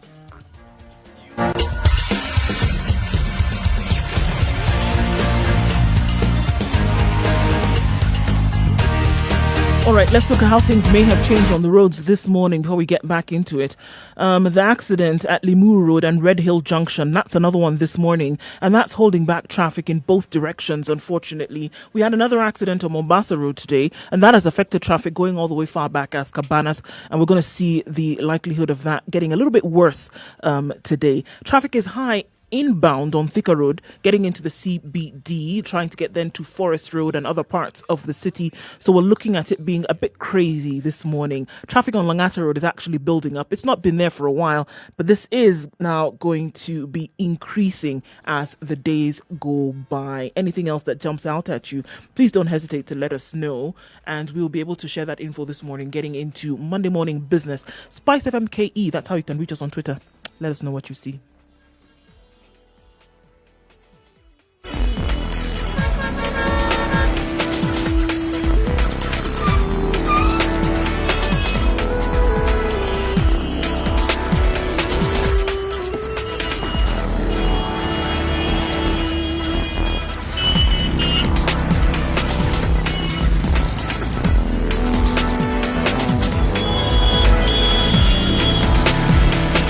To 8 to raise a question in your mind. Where is the father of these children? Where? Because it's she did, she looked after, she looked after, she looked tried. after, she did. You'd get to the end of your tether. It wasn't for lack of trying. Yep. And also, during this COVID time, if you know somebody, say, for instance, has lost their jobs, usually if you're in a chat forum, people will say, you know, so-and-so has lost their job. Surely, don't you want to find out how they're doing? Or was that chat group full of people who are just so consumed with their own issues? So then, what was the chat group for? Apart from just chit-chatting, people tend to inquire into the welfare of those who are members. And if somebody has a problem, people tend to say, look, even if it's aside, what can we do? Because when that burden is shared, it becomes light, and it becomes something that is affordable for every. Maybe I don't understand. I don't understand chat groups. Maybe some chat groups are just for chatting. No, there's also the possibility, CT, that this is it's a recurrent issue, not just with this one particular member of the group, but with all members of the group, right? So where you find that yes, we live in a life where we've been doing odd jobs. Somebody else is also the brother is also doing odd jobs. Other members of the group are doing this and the other. So they are constantly just living, getting by on a daily basis. They know themselves. They know this is how we do. All right. So you get to a point where maybe when somebody gets to a point and they require support, they ask for support. They're like, hey, you guys, my child so and so has fallen sick and I don't have money. Can you guys send me some money? And that's when now people come together. Where in Naivasha did this lady live? Near the Naivasha High School. You know, if you know Naivasha, you will know that areas around, say, Karagita and so forth, those aren't wealthy people. Okay? This food aid that we've been reading and hearing about. The point is actually that whole section between Karagita going up, there are a number of things. Of course, there's the wealthy side, the people who own pieces of land and they've built their homes and they've maybe rented out their houses to flower farm managers. There are flower farm workers, there are flower farm managers, and there are flower farm workers as well who have lost their jobs. We know the flower industry and many of those tenants whom you speak of were flower farm workers, right? And everybody else in that whole ecosystem doing business, the local NGOs there. It's just like any other place. But yes, you raise a point. You know very well from census data, this particular area comprises of this kind of people with this kind of incomes, this kind of livelihoods. You know. It's known. You have details. The local MCA knows their people. The local MP knows their people. The local governor knows their people. They've campaigned there. The local leadership knows who needs help. The coordination of all these things, I take it back to a State Department for Social Protection, because that is what social protection is all about. You've got the data. How now do you create a structure that works both ways? This ministry Thing that you're saying of going to register yourself. I need help. Go and register. And then also let that be a coordination point for any other organization, like well-wishers, like Charotise, who was here, and she's been contributing and rallying people to support people in need. If you had that kind of information, a database clear, where people have registered, where a chief has come and actually the chief is the one who's verified the information, it's very clear, or local social worker, because there are social workers in every county of this republic who report directly to that Ministry of Labor and Social Protection. They are there. If you have that database, it would be very easy to coordinate and say, in this particular ward, we have X number of families that are in need. And these are their needs. In this particular and those families ward, are known, by the way. and they're known. They're known. And it's a local community.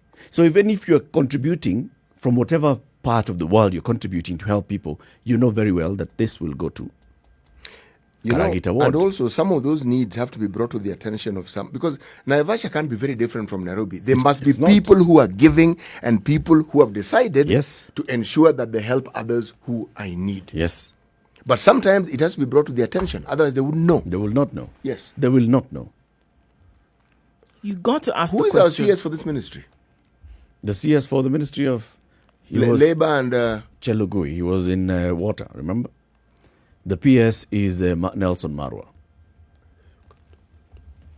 Okay. An administrator. He knows. In terms of administratively, by the way. No, he's a long-standing administrator. Nelson Marwa would know. Create a structure, it would go all the way down. No, that man and has it been will in bring the system information for the longest possible up and time. down. He knows very well. Rose up the ranks. Yep. DO, the works. All he the way knows. to county commissioner and regional commissioner. He knows. There's got to be, when we think about the structure that you're talking about, there's got to be something then that must be permanent. It has also, because look, these situations are going to arise. COVID will come to an end. These situations will still come about. Yep. There will be something else that will come up whereby somebody is not able to fend for themselves. Their needs will not be met. Their children cannot go to school. Let's forget about school. Their children will not be fed. And they will have nowhere to live because of the fact that they lost a livelihood because of one reason or the other. It will come up. Now, it should not be that the story that is told is that lives of children are taken because a parent or parents are unable to fend for them. It should not be. Whichever way you want to look at it. So if we have a ministry, because you're asking which state department, which ministry, it shouldn't be that we should have social workers milling about the country, sorting out one issue or another. Yep. It should be that they should form part of a system that should always be in existence. That so when you ask the question that this woman was asking, and that's the cry of very many people, what do I do? There should be a place that you should be able to go to. We're not saying that these people are going to promise you a job and you have a job tomorrow. But they're saying that what they do is that they give you some hope. Yes, there's some level so of that hope. you can live till tomorrow, so that your children can eat today, so that we don't have these decisions being made. That's the thing. These decisions that are being made are on the rise, and there are too many. There are too many young lives that are being lost. There are too many decisions that are being made. This woman, whether we want to look at it in whether she had a mental disorder, whether she had incapability, whatever, it shouldn't be jail that she should go to as a result of having taken her children's lives.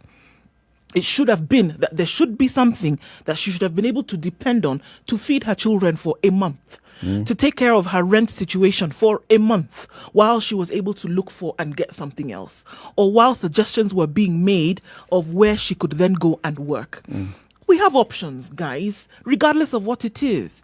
I keep getting the name wrong. Kazi Mtaani. Exactly. There are options. There are things that could be done. But Kazi There could be something that you could be able to do.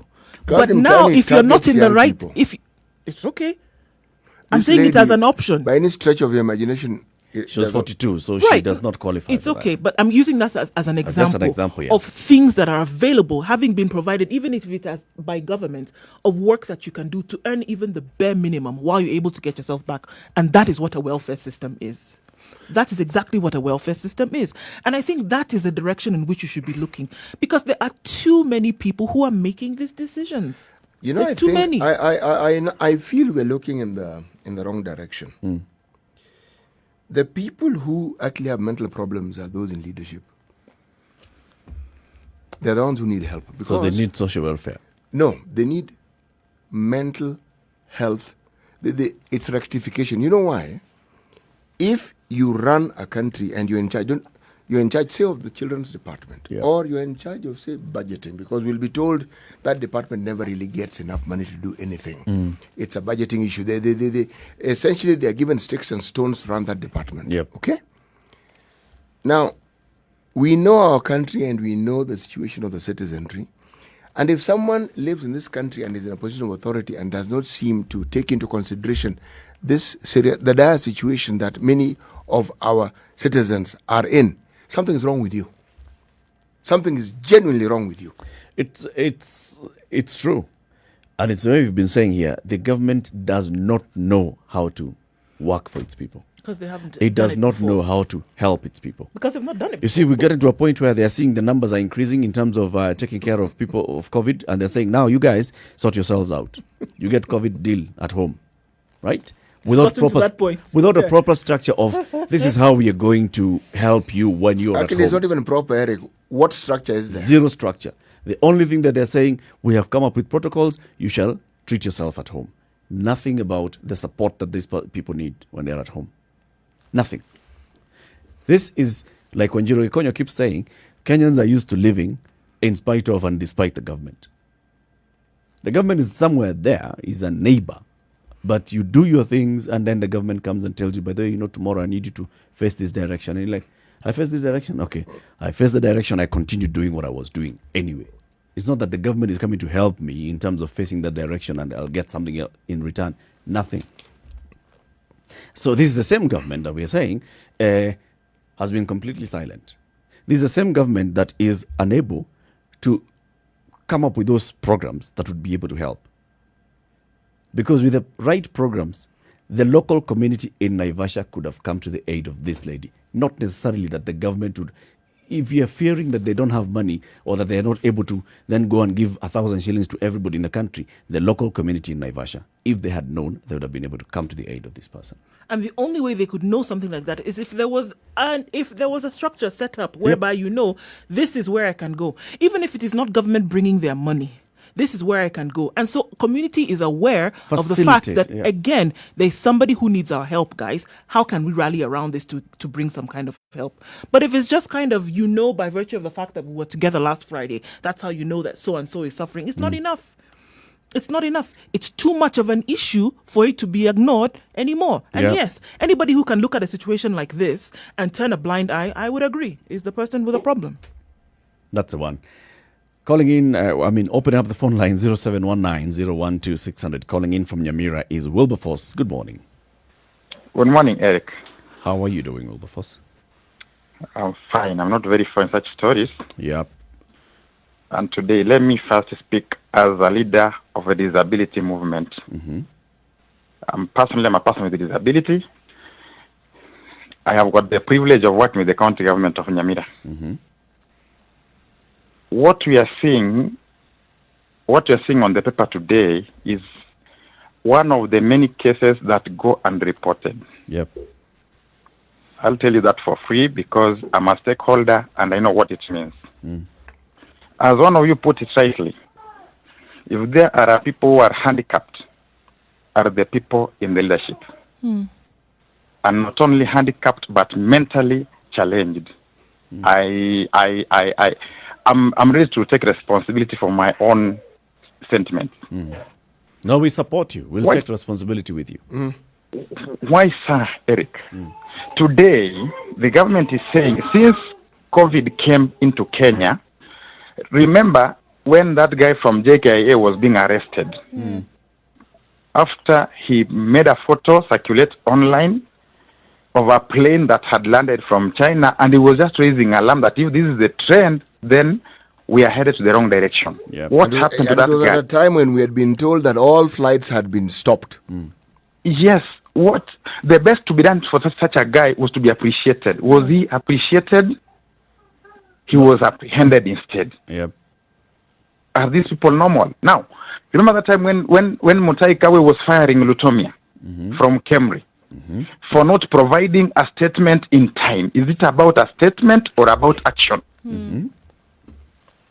Today, the government is talking about releasing money for vulnerable groups, where I solely belong, groups I lead. we were here filling forms for 400 people from my county. They want 400 people. That's 100 people from one constituency. Nyamira has got 4 constituencies.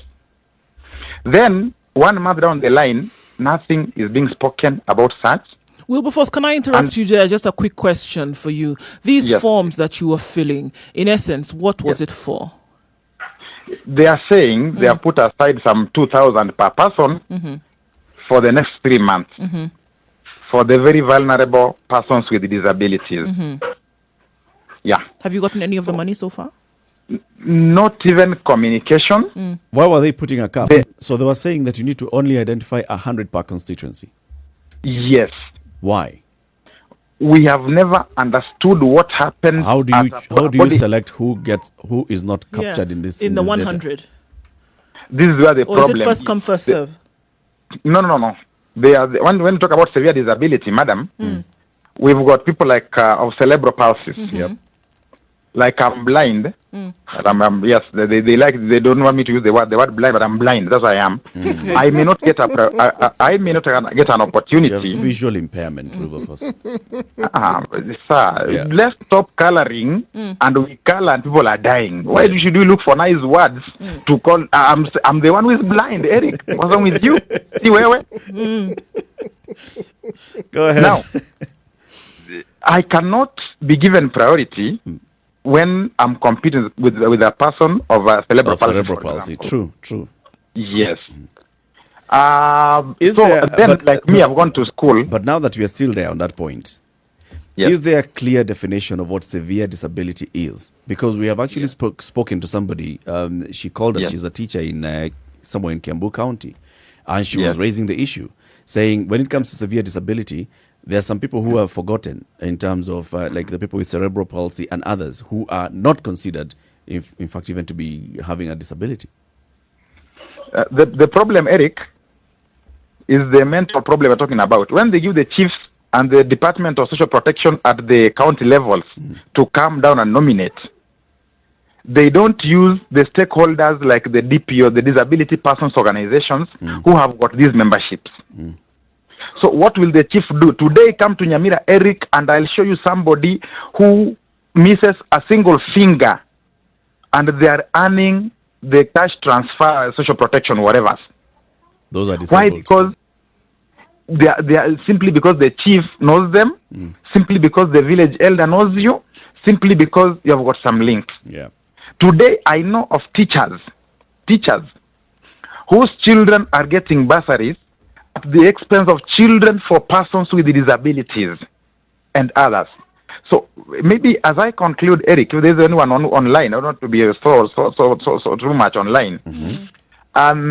Eric, another point is this idea of not being listened to. I happen to be a counselor again. I do psychological counseling. Sometimes just want somebody to listen to you, not necessarily give you an answer to your question. Yes. But just get a shoulder to lean on. And when I'm texting you and you don't respond to my SMS, even by the word okay, or by chance I realize you have put off your phone, then I'll resolve. You give my brain now will explode. Right. Then the problem is now the government is arresting this lady. You know, it is the same problem like somebody has been gotten during the curfew outside. This is a criminal. He should be taken to court to be judged, right? Why was it to be taken to quarantine? Na ni sheria amevunja. These guys are mentally handicapped, sir. These guys are mentally handicapped, and I can repeat that as many times as possible. Thank you. The problem is at the top. Thank you very much, Wilberforce. Have a good day in Nyamira. Thank you. Problem is, let's just flip it. So the people that need our serious support are our leaders. Because there's something that they ought to be, it's clear to everybody. This is what you ought to be doing. We have a government structure, you have a state department for social protection, and you hear what is happening on the ground. You have social protection officers in every county, and you hear what's happening on the ground. You have those that even work in the social protection department. They'll tell you these are the challenges that we go through. I mean, this is what we want to put together as structure. But then when it goes up, it's fought back. You know, when you're talking about people who should actually be arrested, people who are in that chain, that structure of social protection, people who belong to the child department, people who are actually charged with the mandate of looking up the vulnerable in our society and who are paid to do so, they're the ones who go and arrest first. Because this woman's children are dead because of the failure of them not doing what they're supposed to do. True. And as These children would not be dead if somebody had done their job. No. There ought to have been some place where they could have sought refuge. And there are people who are paid to do precisely this. That's what they earn a salary for. That's the lot of people who should have been arrested. And then it goes up. Arrest the PS, arrest the CS, and tell them to actually explain to us how it is that they run a ministry and these things are happening under their watch. They run a ministry for which the problems that we are seeing has been established to take care of. Yep. It is this exact thing that this ministry is in existence. They don't have in the another first job. place. They're not nothing else supposed to that look you're supposed to after be doing. agriculture. That's not their No, job. Not even health. Or education. No. Just make sure essentially that people are okay. That's what you're supposed to be doing. And then we have these issues rising every day. Look at it, guys. I just did it now. There hasn't been a week since the second week of January 2020 that there has not been a story of somebody who, this is before COVID, so let's not even give COVID the responsibility for this thing. This is before COVID. There hasn't been a week since the 8th of January that stories of a parent taking the life of their child because of financial problems has not been reported in this country. How is that for a statistic? For us to understand that this thing is a little bit more serious than we may have put attention to before. We're looking at the consequences and not the cause. The cause are these people whom our taxes pay salaries for to ensure that these things are taken care of. If their incapacity begins with their mind, we have facilities that take care of these things, okay? They should be given brief scholarships to these facilities so that we can determine, and thereafter, if we feel that they are competent, then maybe they should be reassigned to other places. Yeah. And people who can actually ensure that the social welfare of our citizenry is taken care of are given those jobs.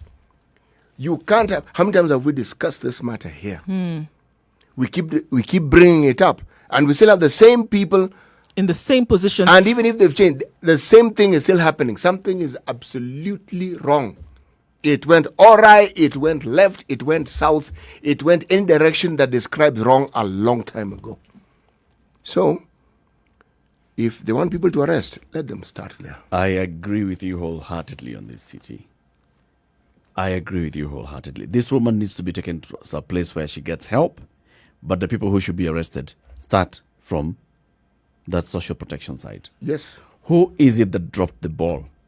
Who is it that could have come to the aid of this woman? Who is it that could have offered an open door so that this woman could have gone and said, look, this is what is happening in my life. I need some help now. I need help. I have these 4 children between 8 and 2. These young children, I am not able to feed them. I am not able to clothe them. I am not able to put a roof over their head. I can't. This is the end of the month. I've tried, but this is it. This is the end of June. I know my landlord is coming to ask for rent. I need I can't help, pay that rent. and I can't pay. My power is about to be Yes. switched off. I don't even have it to Probably use was anymore. switched off. And Right. here we are. We're talking about, this is a woman who's going to be charged with murder or manslaughter or whatever you want to call it. Really? And she's got to twist an explanation so far gone in her mind to get other children to understand the reason why she did this. Yeah. Can you imagine that you bring yourself again after that to have to explain to another child, I will be in jail for the rest of my life. another my child, son, that this is the reason why you did because this? It's got to do a lot more than pull on people's heartstrings this morning. It's got to get us to think now and say, you know what? The decisions that we make,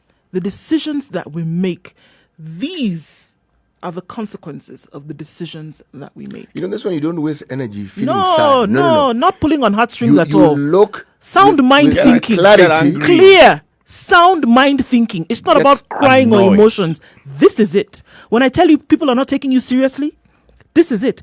You want proof that your leaders are not taking you seriously? People who've been put in positions of responsibility to get something done and not taking you, for which they should be protecting, seriously? This is it. Right here. Understand? Clear as day. Coming to the top of the hour, Mohammed, I can see you are calling from Malindi. We'll pick your call after we take a look at traffic. City, today's proverb. When you befriend a chief, remember that he sits on a rope. I'm going to add tightrope. Tightrope. Precarious. Not going to last. No. Throw another adjective. 0719-012-600. Let's push this conversation and ask, who bears responsibility for this and what should we do? How should we ensure they face justice over this? Good morning. It's 8 o'clock.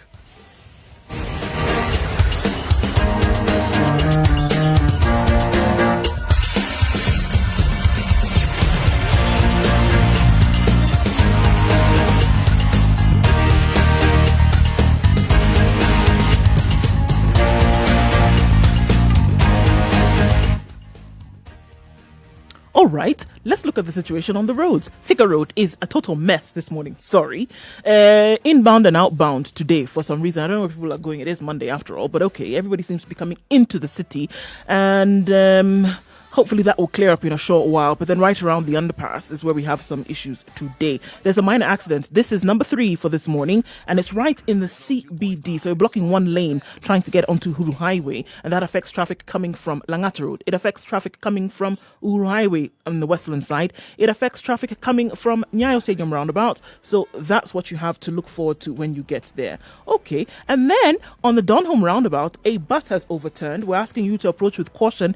It seems that it's a manic Monday, guys, because everything seems to be happening in whatever direction you're looking at it. So here's a word of caution. Wherever you are going, please be careful because you're likely to bump into some drama. SpiceFM KE, let us know what you see. The southern and eastern bypasses, though, this morning are not crazy just yet. Everything else seems to be moving along smoothly.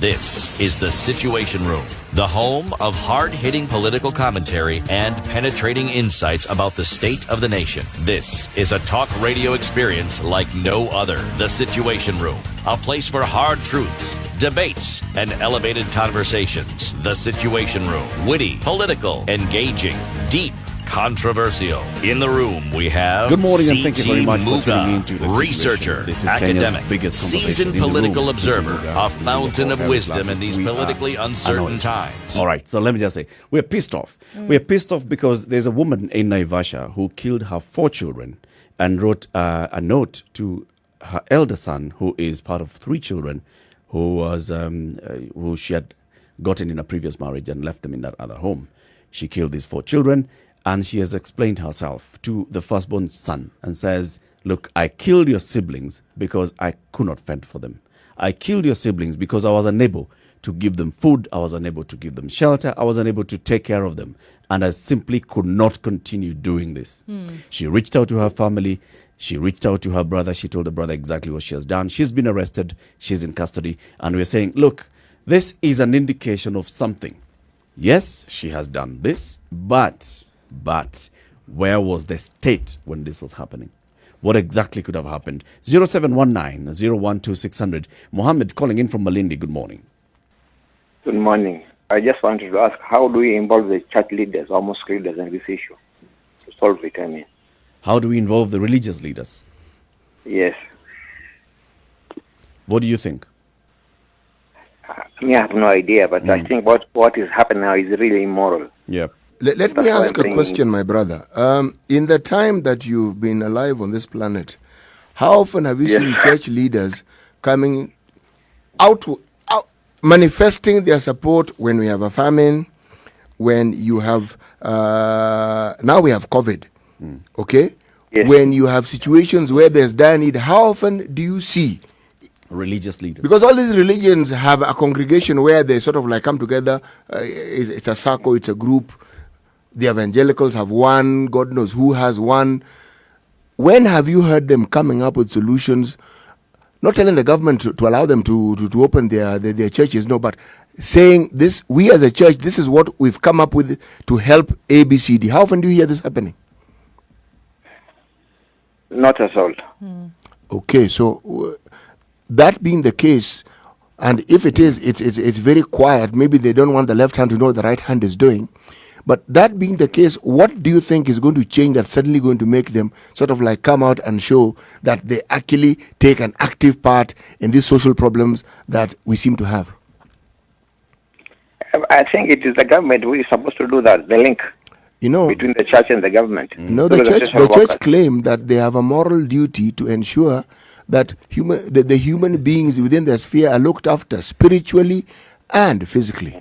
I think I want to disagree with you, CT and Mohammed. Religious organizations have structures or have ways of supporting their congregation. For example, Mohammed, I assume you're a Muslim. Yes. And we know, for example, the Muslim faith and the Muslim structures that come to the aid of those that are in need. It comes all the way from the Quran, looking at the time, for example, of Ramadan and how you ensure that everybody is participating by ensuring that everybody is able to eat at the end of the day, right? So there are those structures in place. If you look through your religious organization, you'll find places where the Muslim congregation has come together to help those that are needy in society. Similar things happen even in churches, right? So, but you know, every church has its own structures. The Catholics have their own, the Anglicans, the Evangelicals, they have their own structures that are. Other small churches do it ad hoc, but they're just members of our community. The issue is, at the government level, is there a structure into which these organizations can plug in? So that you know. No idea. Yeah, and that's the question that we are asking this morning. We don't know. Maybe they have, but we don't know. We don't see it happening. We don't see it happening in Naivasha, where we see a woman, 42-year-old woman, kills her 4 children and confesses and says, I have reached the end of my tether. Okay. Mohammed, thank you very much for your contribution this morning. Have a good day in Malindi. Same to you. Thank you. Bye. 0719-012-600. That's the number to call and participate in this conversation. Look, we've said it before. We have a government. We have a constitution. In fact, the supreme law of the land. Just from the preamble, I'm going to read the preamble of our constitution. We, the people of Kenya, of course, you know now those other words, acknowledging, honoring, proud, respectful, committed to nurturing and protecting the well-being of the individual, the family, communities, and the region. All right? So we are committing to nurturing and protecting. And that's why we are adopting and enacting and giving to ourselves this constitution, to ourselves and to our future generations. Already we have said we want to ensure that there's well-being of our society, our communities, our family. Then you go to the Bill of Rights, which is very explicit on the kind of rights and freedoms that each one of us ought to get. And those shall come from our government, our state. Then you go into seeing a structure of government that's been created by the president, who says, all right, I'm going to have a Ministry of Labor and Social Services. I'm going to have a clear State Department of Social Protection.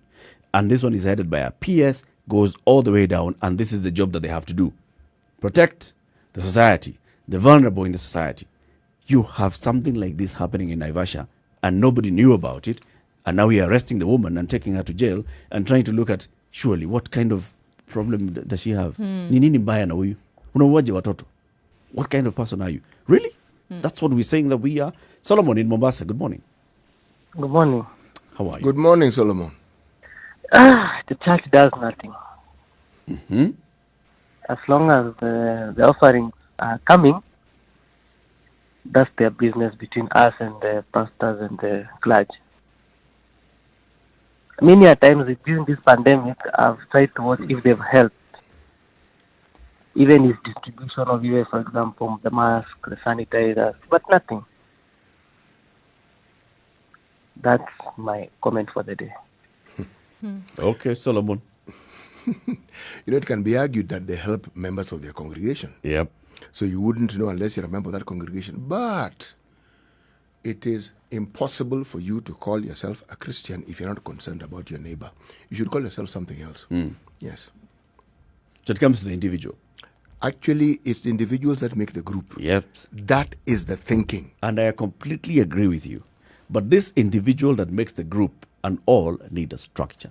No, we are not going to create for ourselves a structure. You know, Eric, here we're not going because to we keep doing this whole as no, we're not going to disagree. How long will we be doing harambe? No. We do. You and I are not going to disagree on this one because there is someone who even that Christian pays taxes to, and whose job it is to ensure that there is some social protection for the vulnerable in our midst.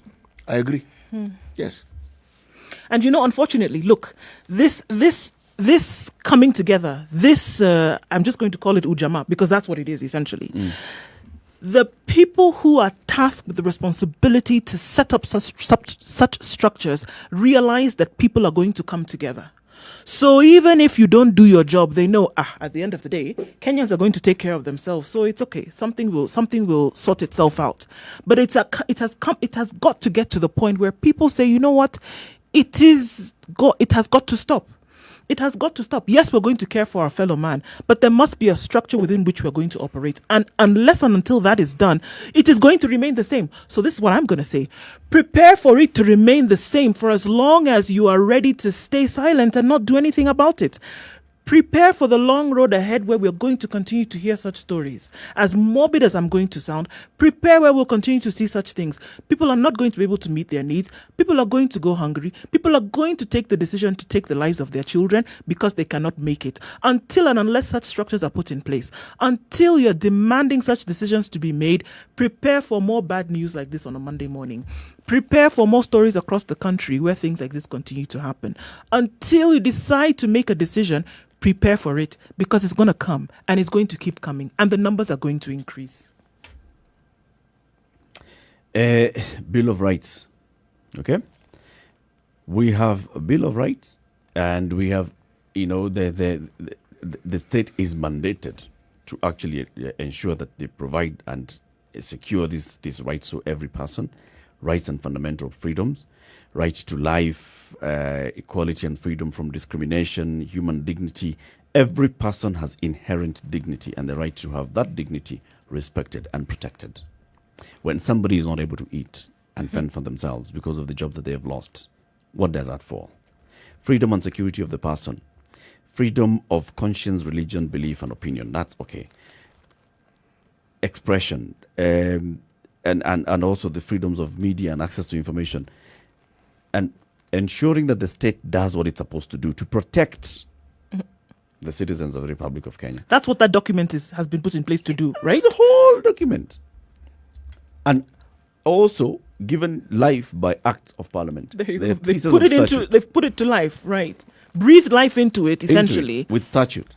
So that if you have that office and in case you lack clarity as to what you should do, you can refer to a this reference point. It's for you. You don't have to create another one. It's already there. Now, this, unfortunately, speaks volumes about the sort of people. Well, we know what our leaders are like, but it also speaks volumes about the sort of people that we have become. Yeah. Because if somebody in your midst, in your circles, in your chat group, somebody, even from the conversation, you can tell someone's conversation has gone a little off. Can somebody check and find out what's going on here? What's going on? There must be a problem in their lives. But I guess also, for many people, chat groups are just entertainment, really. No. There's also, you must not forget, CT, that not everybody is able to detect. Right? We have lived in a society that is gets to a point where you are not able to detect those things. Why? If somebody because says of I've who you are. murdered my children, No. Before they say I've No, murdered Okay. my children, no. Okay. There There are some we're talking issues- about conversations. those two and- triggers in No a more conversation. conversation. Those triggers in a conversation. Me choker. okay. Or this COVID, man, some of Okay. us, it's So you driving wouldn't us know to the how ground. bad it So you is. wouldn't really be able to pick out that and say, wait a minute, there's something But this why? person is Why? saying. You know, this one you don't need to go to school to learn this. It's not going to school. It's just about how we socialize. Perception. It's Yeah. and also being made aware to be alert to some things. It's perception. I think we are more alert to ourselves and less alert to what others around us. Yep. That's precisely right, because we've had also many stories of suicide that took place last year, whereby people would have a normal conversation. A guy is having a conversation with his buddies, right? And he would say, well, you know, man, these debts that I have are just too many, but I have to find a way to figure it out. And his friends sat in his company, you know, thought like, okay, it's a normal thing that we all go through, Yeah, right? you The don't- next weekend, this man was dead. He killed himself. And he had been crying out, but it wasn't the thing. So I do agree to an extent that in terms of perception, people may not take it to be something serious. You would think it's just a chat with the buddies. We haven't gotten to a point where our We society don't have it, or actually. have we lost it? I think we've lost I it. think we've lost it. We're at that point where you're able to actually detect and see the way this person is behaving. Just from their behavior, there's something off. And then having the courage and the will to follow up and find out what's up. And that person feeling that, yes, you're coming because you want to support, not you're coming because you want to judge them. So they open up more and they tell you exactly what's up. That whole thing in our society missing. It's gone. Let's pick these calls. Many of the calls coming in. Justus in Kilifi, good morning. Hey, good morning. Good How are morning, you, Justice. Yeah, it's really a sad morning, isn't it? It is. It is. And remember a couple of weeks, is it a couple of a month, there was this lady who was boiling stones Yes. for their children. At the higher level, if you look at it, these things are similar. It's only that one took a more tragic turn than the other. Yep. If the media had not highlighted that lady boiling stones for the children, take it a week down, what could have happened? Probably the same scenario. Yep. I want to say this, that we have been making these statements over and over again. Our social protection system is atrocious. It's very good on policy, but the implementers on the ground, we wonder whether they even understand what they're supposed to be doing. There is like in the course of this COVID-19 pandemic, we have had very little from the Department of Social Services, where this social protection structure is domiciled. Yeah. Even the actors who have been coming in, the Rotarians, the NGOs, even the Cherotich you had there the other day, if you listen to their conversations, there is absence of coordinated facilitation of the social protection, and actually we cannot even figure out what our policy actually says for the common person down on the ground. Now, as for the religious people, policy, we cannot legislate morality. No. Their failures, they will continue talking about them. We can never legislate them. So they hide behind the voluntarism. They were spiritually taking care of this. But as a nation, if we come back to the issue of policy, really, maybe we need to talk out to what are some of the legal steps we can take to compel our government to become more socially responsive. That's exactly. Because That's it. you look at that lady, honestly, we can be talking about the killing, but in some cases, remember, in some cultures, I remember back we had something called the Masada Protocol, where the Israelites were thinking, if I can't, rather than suffer, let me go with my enemies, Yes. right? Yep. That's one. Then he changed to the Masada. The Masada Protocol is where if I have to go, I'll go with my problems, isn't it? Something like that. Yeah. So in other words, to this woman, if you look at her psychosocial status at that point, she's looking at this thing as an act of mercy for the children. Because how could I let them back, and how can I let them and I all brought them this, into this world, I and brought this I am world- not able to fend for them. and I cannot let them suffer. Yeah. At the bottom of it is the failure of our system to care for the most vulnerable at the most vulnerable point. And ironically, look at those guys who are going to look at masks the other day at the factory.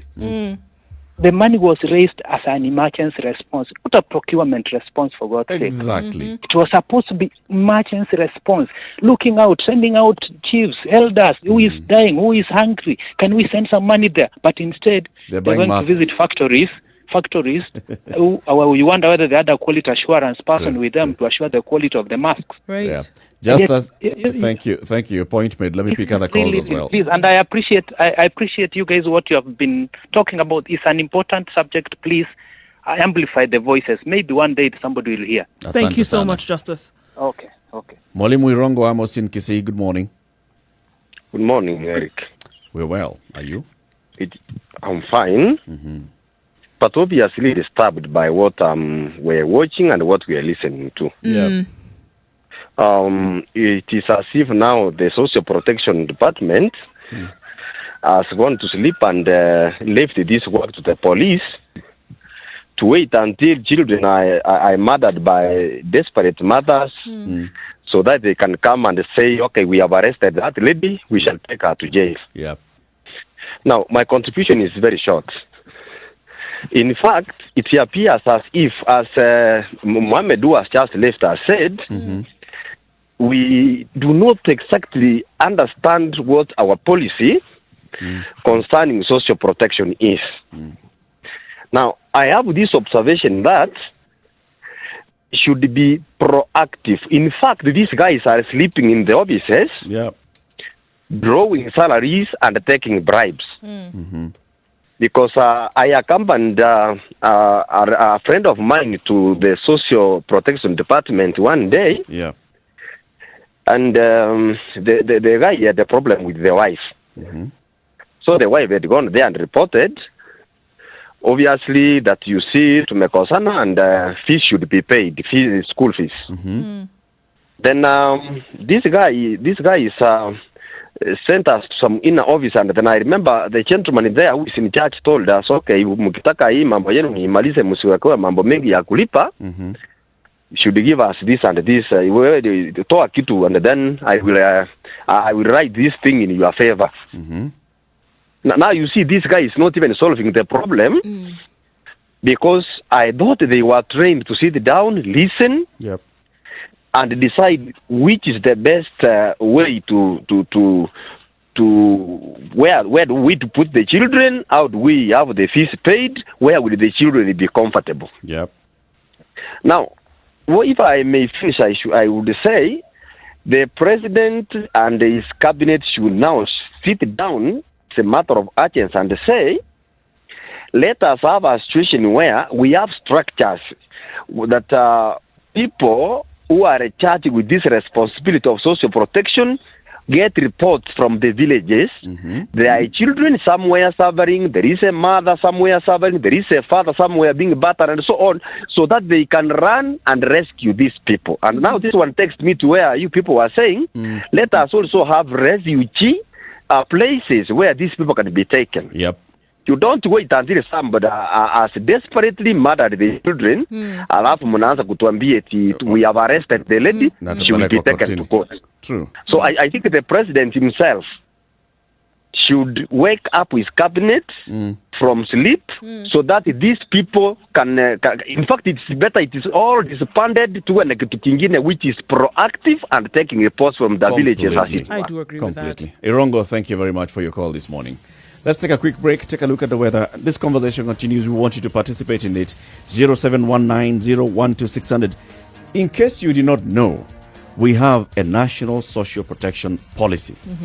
I'll be giving you some highlights of that social protection policy after we come out of this break. 0719-012-600. It's an annoying morning, but yes, let's get mad, let's get angry, let's get up to here, because we must demand action from our government. Good morning.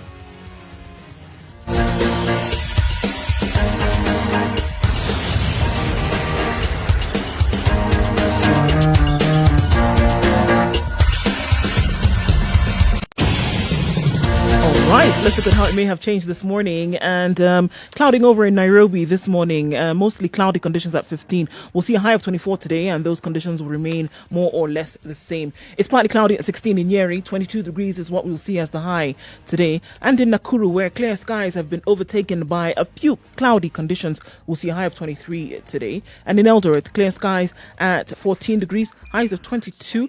Kisumu is likely to be partly cloudy through most of the day.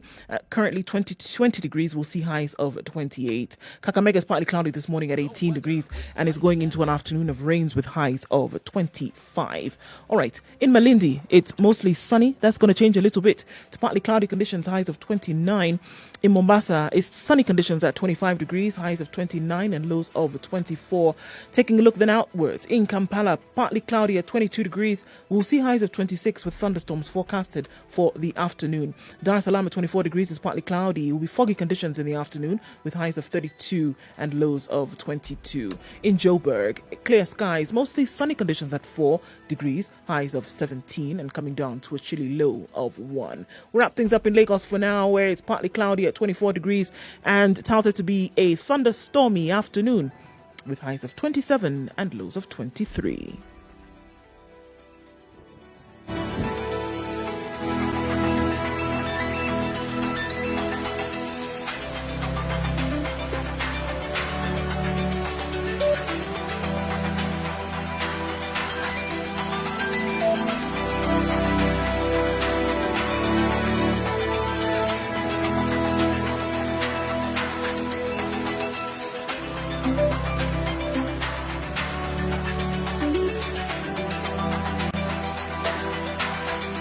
So, I'm going to read an excerpt of the executive summary of the Kenya National Social Protection Policy. You know what a policy means, right? Okay? Yeah. The Constitution emphasizes the direct application of international agreements ratified by Kenya, and all those things are there. And also, it talks about the objectives of this. In the purpose of this policy, social protection is defined as policies and actions, including legislative measures that enhance the capacity of and the opportunities for the poor and the vulnerable to improve and sustain their lives, livelihoods, and welfare, that enable income earners and their dependents to maintain a reasonable level of income through decent work, and that ensure access to affordable healthcare, social security, and social assistance. It's covered. Everybody.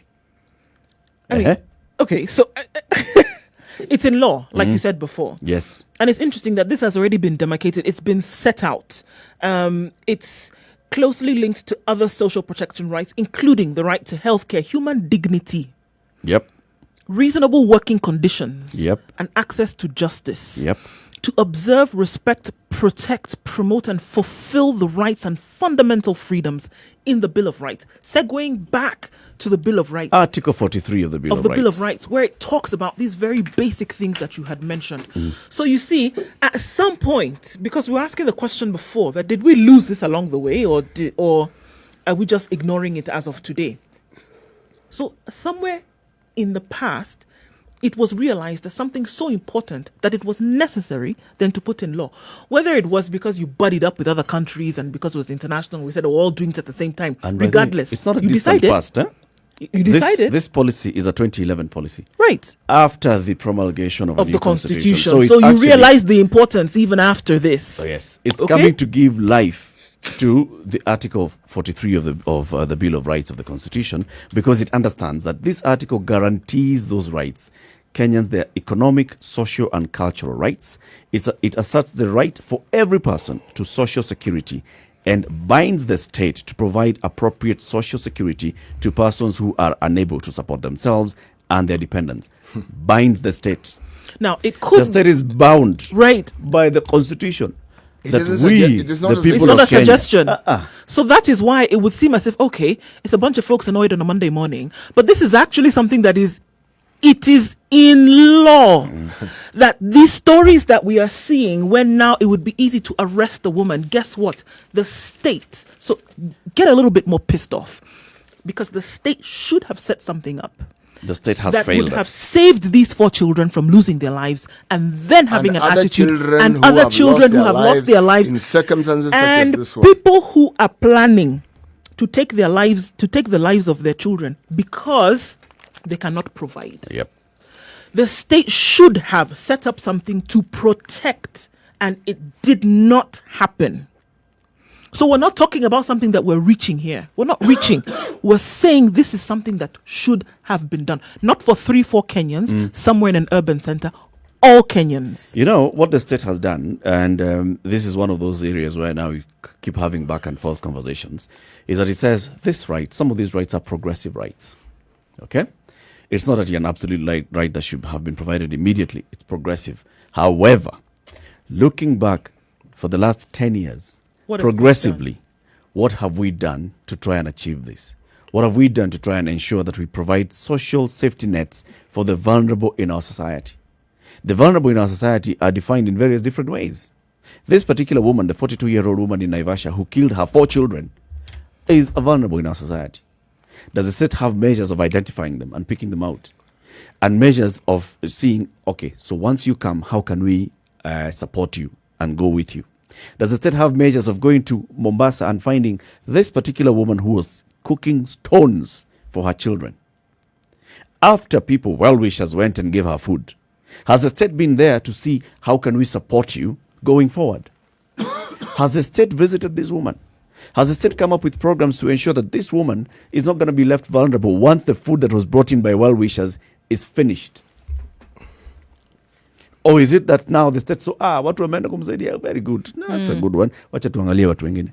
That's what I'm telling you. They also realize, and it's a crutch, unfortunately, because they realize that in some places or in some cases, you're going to come to the aid of somebody else. That we're going to come together and put things together to help somebody. So they realize, okay, even if we don't do it, somebody else will. And that's a very, very dangerous place to be in, whereby you've relegated your duty and responsibility as state to the citizens, where it should be the opposite direction. It should be the opposite. Yeah. Let's pick some of these calls as well. Brian in Nakuru, good morning. Morning, SpiceFM. I'm calling and checking, and I'm really painful hearing that case. The woman killing the kid isn't the solution. Working out or going forward with how shall I explain it? How shall I explain it? Okay, the social service failed. Yeah. And the biggest problem is us electing bad leaders to work in the social services.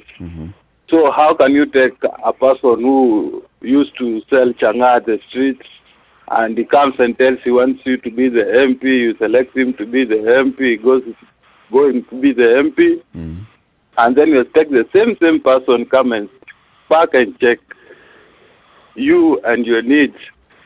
And the same time he was campaigning and he gave you money and he's just there for his selfish needs, and you elected him because of your selfish needs. So the selfish and the greed is what is killing us and is killing the social services and is killing everyone. So it starts with us and how we are vetting the leaders that we elect. No, it's not. It's not about the leaders. It's okay. It's all about us. Okay, if we elect the right leaders to the right position, they'll help us and they'll bring us the legislation and they'll pass laws that will benefit us. But if we just elect any guy, any person who don't have, right now all of you know our election goes. It's all on a tribal lines and partisan and stuff like that. So, like, you elect a person because he was from a certain party, and that person doesn't have any idea, doesn't know anything. That guy is basically a potato. you elect a potato into the seat. So last week we were talking about the police injustice, and we were saying that we talked about us taking the wrong people into the police force. You take a person with a D- going into the police force, how will he help us? The person could not even literally read or talk in school. So how will he help us outside here? So we should get the real readers there. We should stop putting us potatoes there. Thank you, Brian. Trevor, good morning. Good morning. How are you? We're well. Thanks. I just want to contribute a little to this conversation. Earlier, City had mentioned that there could be a problem with us, the people first, before we get into the leadership of the leadership, so to speak. I'd like to agree with him in this sense. I came in my family. My mother had 12 other siblings, and each of them had around 5 kids, so we are around 60 cousins in total. And from our community, the grandmother taught them to always have this social in our Luo culture, it's called Bura. Now, the thing is, every time somebody had a problem, like for instance, my mother lost her job. Both my parents lost their jobs in the early retrenchment of 2000. Yeah. They went through their savings because we're in schools. I was in a national school. My sister was just finishing high school, so it was very difficult to transfer at the moment. And my aunties stepped in and schooled us all through till college. You see, now in the current society, you find different communities handle things differently. People tend to, if you have a problem, it is your problem. Somebody tells you, somebody can go to the extent like, who told you to have so many kids if you knew you don't have plans? Yeah. Other people would rather tell you, you know what, this problem has come up, let us step in. So my contribution is the community as a fabric has failed somewhere, first of all, because if you have your own net, say, for example, we are doing this as a community, you can collectively go and start faulting the government in whatever they are not doing. Not that the social protection community should not be faulted, but you to be more agitated, you should be more agitated from a position of, we have been doing this, we're taking care of ourselves, we put you here and you're doing nothing. So you can now force them from a position of, if we can do this with bigger resources, how about you who are there? Thank you, Trevor. Yeah, thank you. Rebecca in Nairobi, good morning. Good morning, team. How are you? Good, Rebecca. Okay. Even as we speak about this, I'd be curious to know, what are the competencies of the people who are employed at the social services? Do we just have people like the police that we see on the road that have these? I mean, who are the officials? Is there a way for us to find out and perhaps even call somebody in and have them speak on these issues? What we know is that from what I know personally, the people who work as social protection officers in government are people who have actually studied. They've got minimums of degrees and such. I know of one person who has worked in that ministry, has studied up to a level of a master's degree in community services and such kind of programs. So if you talk about competence, if you talk about academic competence, qualification, many of them have it. We'll find that many of them have it. If you go to the senior officers in the State Department of Social Protection, you will find competence. If you go to any of these organizations that now work under this State Department, you will find, in terms of qualification, you will find that qualification. Now, the breakdown maybe is in how they go about doing their job. What is this policy just a piece of paper? Is there proper implementation? And that goes and follows up and says, these are the programs that we have in place, and this is how we shall influence the national executive to give more attention to social protection. Because you see, one of the other things that we may have, just like we hear with very many of these cases, is the government itself, the focus in State House is not on social protection. The focus in State House is building an SGR. So the rest of you guys, if you're hungry in Sawa, you can ask your sister to help you feed your family. Because clearly no one is giving that attention. When this SGR is complete, you'll get a job. Okay. It's a sad morning. It is. It's a very, very unfortunate day that we are waking up to. Thank you very much, Rebecca. All right. Thank you. 0719-012-600. That's the number to call. Have this conversation. We, the three of us in the studio, we are... I'm pissed off. What are you? No, we're monumentally miffed. Yeah. There you go. Monumentally miffed. Into silence in some cases, unfortunately. Okay, let's first take a look at traffic and then we pick your calls. We want to hear what do you think about this. What is it that now we can do to force the government to start thinking social protection is not a by the way, all right? It's the way. It is a constitutional requirement that the state has. And we cannot keep talking about progressive. This is not one of those that you keep arguing as politicians or Bill of Rights or no. This is something that we must have. And that's why we enacted it in the Constitution. If you're talking about BBI, scrap everything else and start with this. 22 minutes to 9.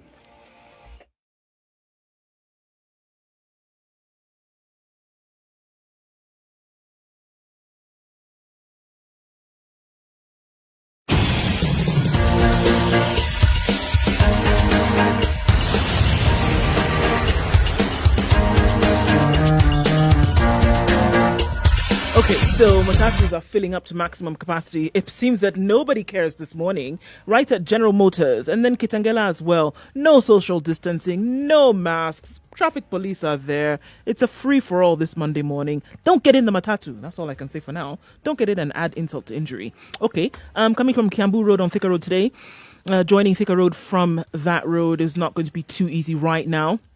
There's something being built around the Roy Sambu roundabout, and this is affecting traffic. Excavators digging very deep holes, so you need to be aware that that is taking place because the signage isn't quite communicating just that. You might find yourself in a hole this morning, so please be careful. Wayaki Way Jam is moving very slow into Nairobi from Kikuyu and Kinyuru as well. It's going to take you a while to get in. I know that on the 87, construction has restarted. So Mayanja Road on Outer Ring Slip Road, another vehicle has overturned this morning. What is going on? I do not know, but we need to be careful, folks. Things seem to have returned to factory settings. SpiceFM KE, let us know what you see. But the thing is, I'm going to say right now is please be extremely careful this morning.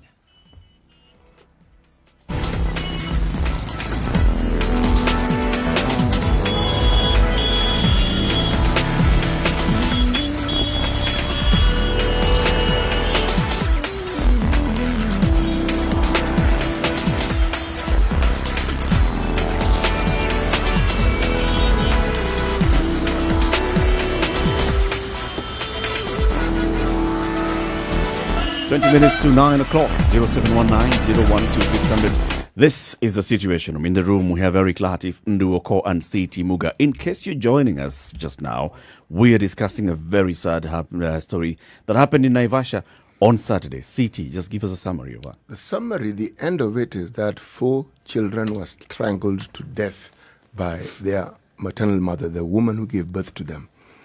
This lady's story goes back to the time when she was in university, and apparently, in her 4th year, she dropped out of college. Details about that are not given. She had a marriage, had 3 children.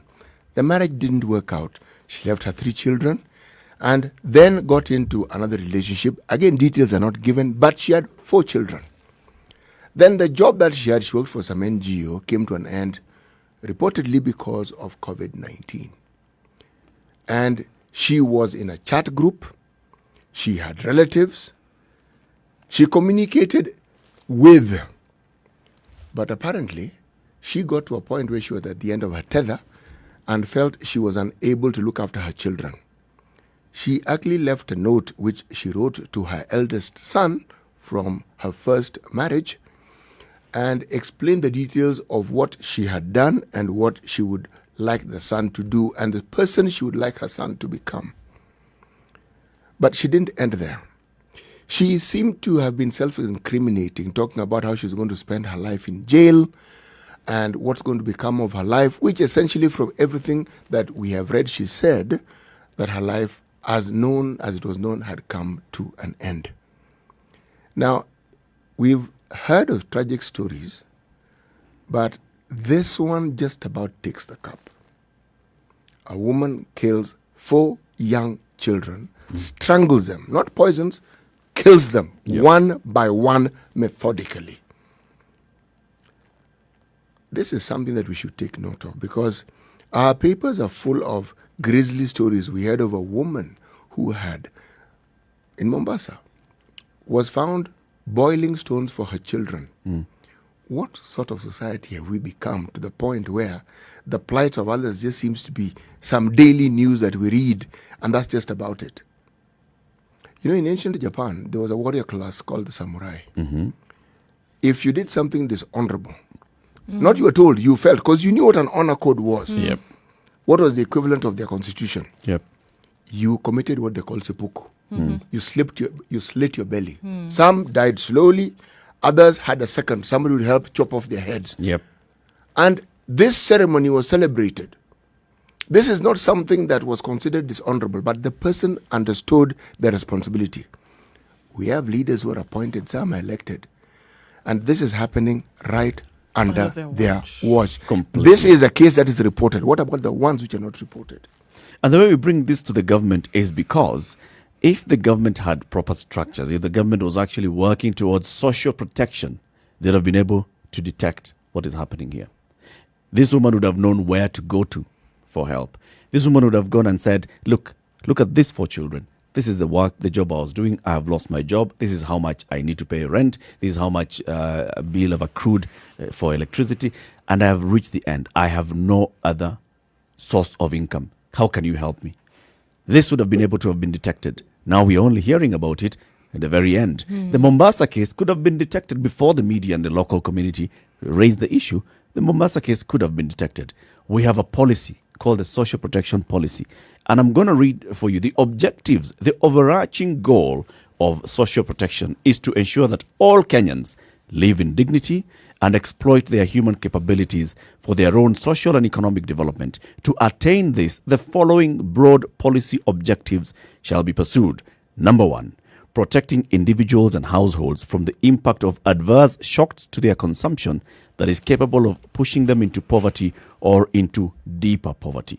Number 1 objective that shall be pursued, supporting individuals and households to manage these shocks in ways that do not trap them into poverty by reducing their exclusion and strengthening their ability to graduate from social assistance and to become financially self-sufficient. Policy?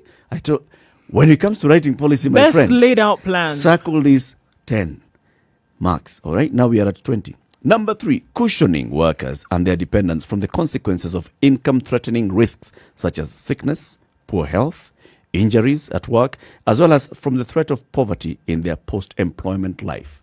Circle that. Another 10.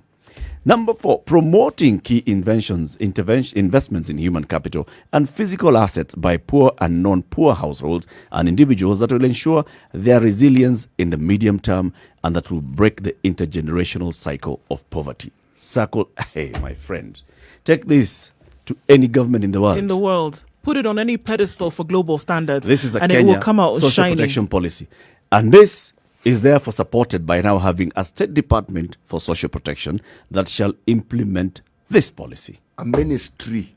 A whole ministry. Not that a has department, a ministry. Now- Minister, PS, senior officers who drive big fuel guzzlers go around the country. This week they are going to Garbatola in Isiolo. Next week they are going to wherever. This is what they do. Take that policy, put it to the test, put it on the hot skillet, and you have runny eggs at best. No, don't push it too much. Just take one item. If you put all of them, certainly, Runny eggs. people will You'll have problems. under the weight of these things. So just start with one, and you'll still find the same result. Yeah. The minister in charge of this. Sorry, I'm already laughing. Labor and Social Protection, Ministry of Labor and Social Protection, right? The minister in charge is called Simon Chelugui. The PS in charge is the former provincial administration officer called Nelson Maro. Why are these people not in police cells answering questions as to why they are This actually woman should allowed Because not it is be not inside. seen as a crime. It is not seen as a crime. And we have to call it as just that. It is a crime because you put rules and laws by which your people should be governed. You put rules and laws by which your people should be protected. In the absence of that protection, it is akin to a crime. And because it's not seen as a crime, that's why these folks are sitting pretty in My dear, offices, this isn't riding those, what did you call them? Guzzlers. Guzzlers. All around No, the my country. dear, this It's not seen as a crime. This isn't your regular garden variety crime. No, this is The we are ones now you call crimes against humanity. That's where we are headed. This is it. This is failure. If you look at what the argument by the Senate, for example, was talking about, in the case of Anne Waiguru, yes, she's there, but there are officers who are in charge. No. We are starting from the very top. Okay? In fact, let's take it all the way to State House. The president, the buck stops with the president. Think about it like this. If you in your lowly job did not fulfill one of the descriptions by which you're bound, where would you be? Jobless and at home. Yes. Is it not? You would have lost your job. Straight, without question. Maybe they give you a warning or two and say, pull up your socks up, hun. Otherwise, you'll be out of a job, right? They'd give you a warning and give you some 3 months to get your acts together. And then if you don't, there's nothing like, let's talk about. No, there's nothing like, come, let's reason together. You lose your job. Now, in this case, people are dying as a result of you not having done your job. Actually, you're speaking, I think you've got this thing a little mixed up. In this country, one gets the impression that when you're truly efficient is when you'll suffer that fate you've just mentioned. Yeah. When you're doing your job is when you're sent home. Completely inefficient and inept. Stay under the radar. We'll promote you. Under the radar in Europe. Edmond in Nairobi, good morning. Morning. How are you guys? We are annoyed. Same to me. Actually, today is a very, very sad day. Actually, since I think the beginning of this year, nothing interesting has been in our papers or has been in our country so far. Because some of these things that you see are really, really painful. And we wonder if you have a government that is working. We don't. Yeah. The government is giving you the answer. But every time you ask yourself, the government is very, very quick to remind you, no, we are not working. Yeah. In fact, just when you're about to give them the benefit of doubt. Yes. Actually, you see, based on this story, there's a very, very big problem in our society.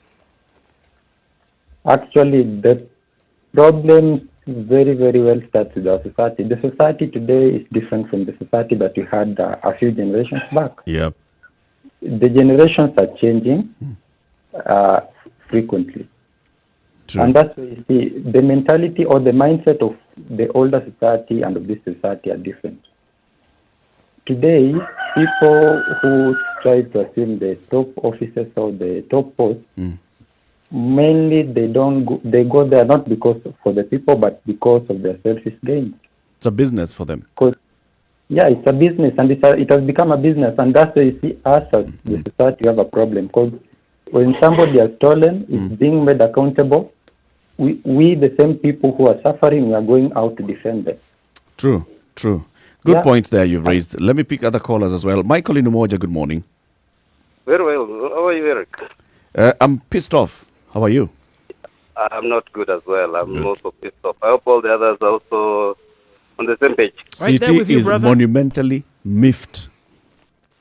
Now, Eric, as much as I agree with all of you 100% that the people at the top need to also answer for this. Yep. We also have emissaries. You know, at times we have a tendency also just looking at the top. Yep. But these guys have emissaries where we have the chief, and we ourselves have also failed ourselves, where we need... Do you remember the Nyumba Kumi initiative? Yep. We failed ourselves. Kenyans don't want to understand some of these things, how they help us. Look at it this way. If the Nyumba Kumi initiative was there, and then this lady will know, like, this Lani, I will go to this particular person to give my information to tell 1, 2, 3 how it can be helped.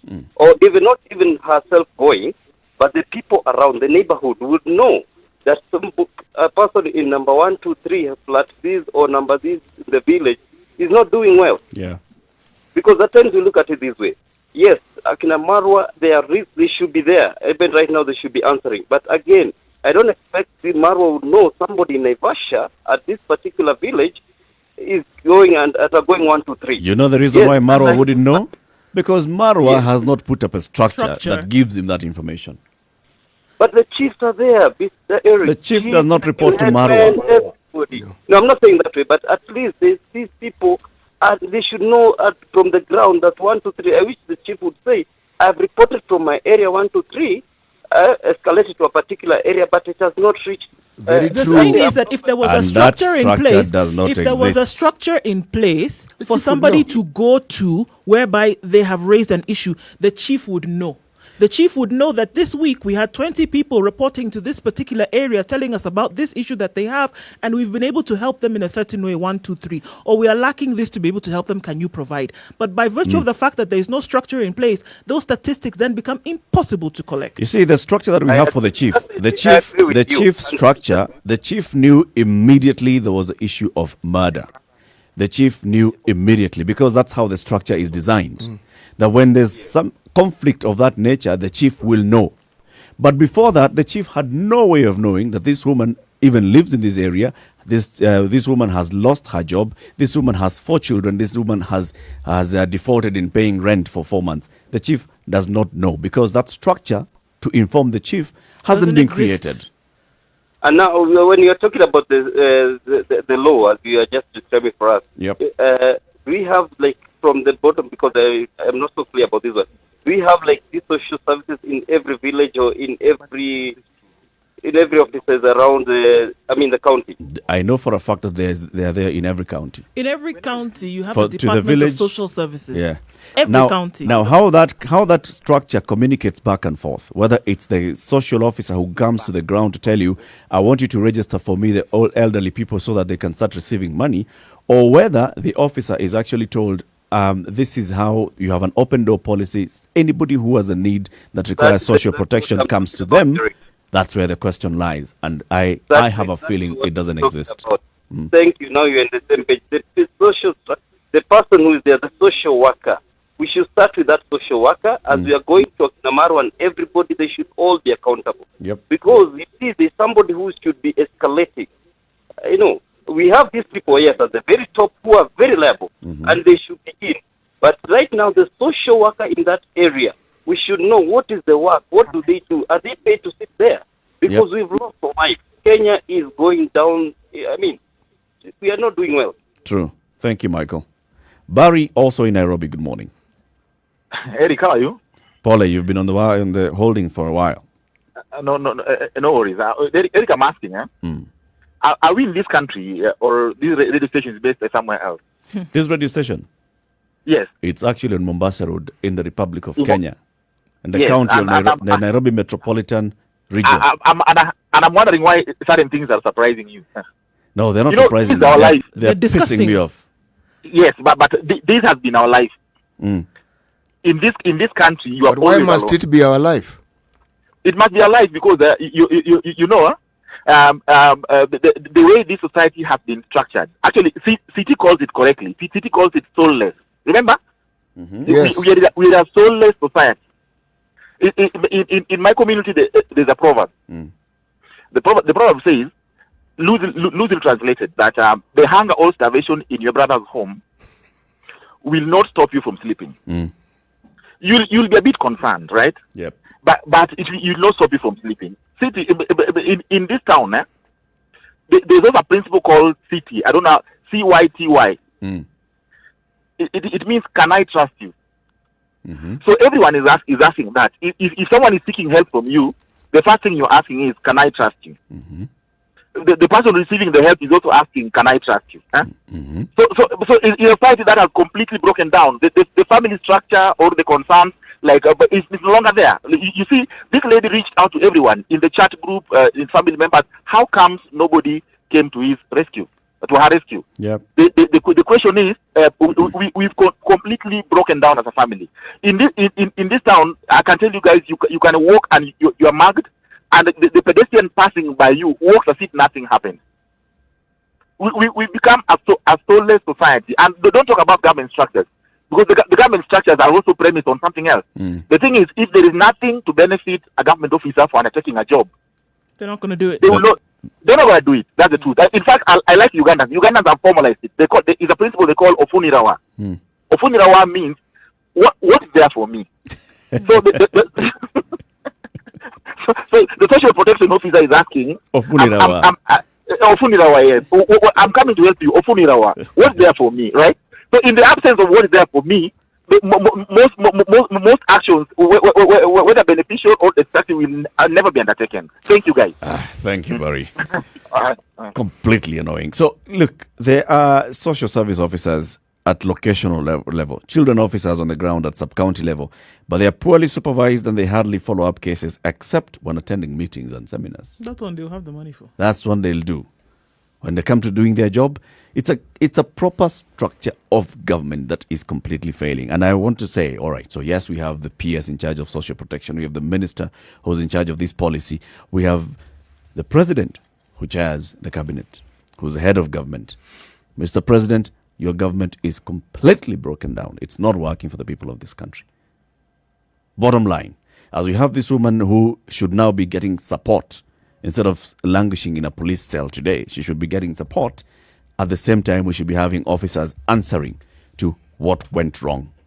What happened?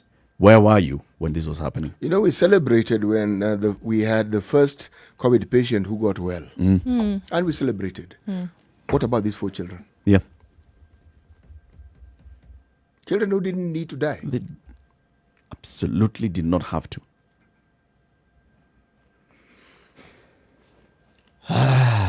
Let's just do a wusa. Is it that hour? Yeah. Mm-mm. I can't. No. Okay, anyway, let's move on. City, today's proverb. When you befriend a chief, remember that he sits on a rope.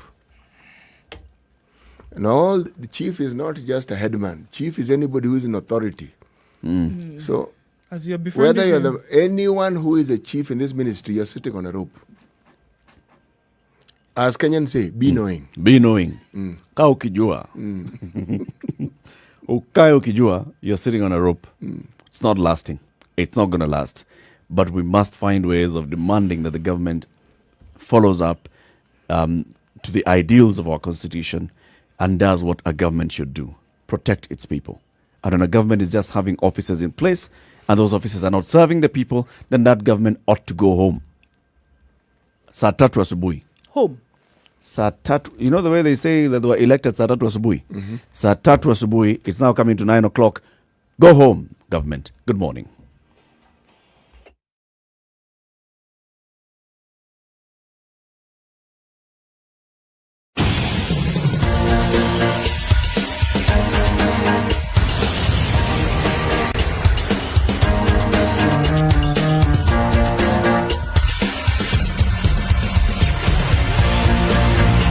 All right, it seems that we're in for the count this morning. Yet another accident on Magadi Road just after the Brookhouse dip.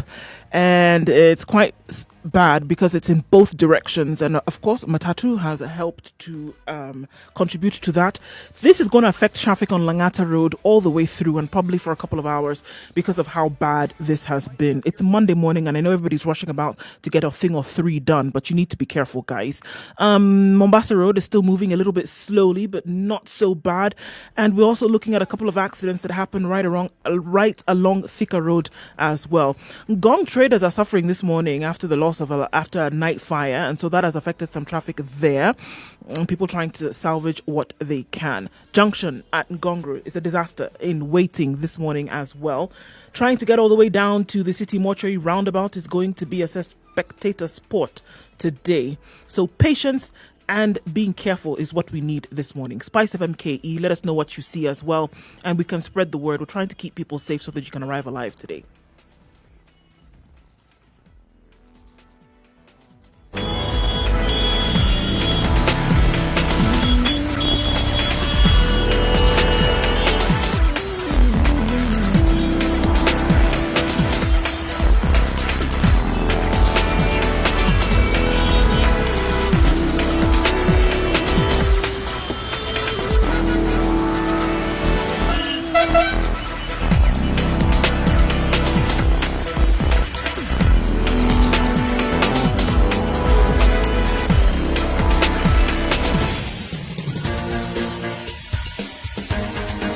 This is The Situation Room, the home of hard-hitting political commentary and penetrating insights about the state of the nation. This is a talk radio experience like no other. The Situation Room, a place for hard truths, debates, and elevated conversations. The Situation Room, witty, political, engaging, deep, controversial. In the room, we have C.T. Muga, That conversation researcher, continues on our academic, social media seasoned handles, SpiceFM KE, Facebook, YouTube, Twitter, Instagram.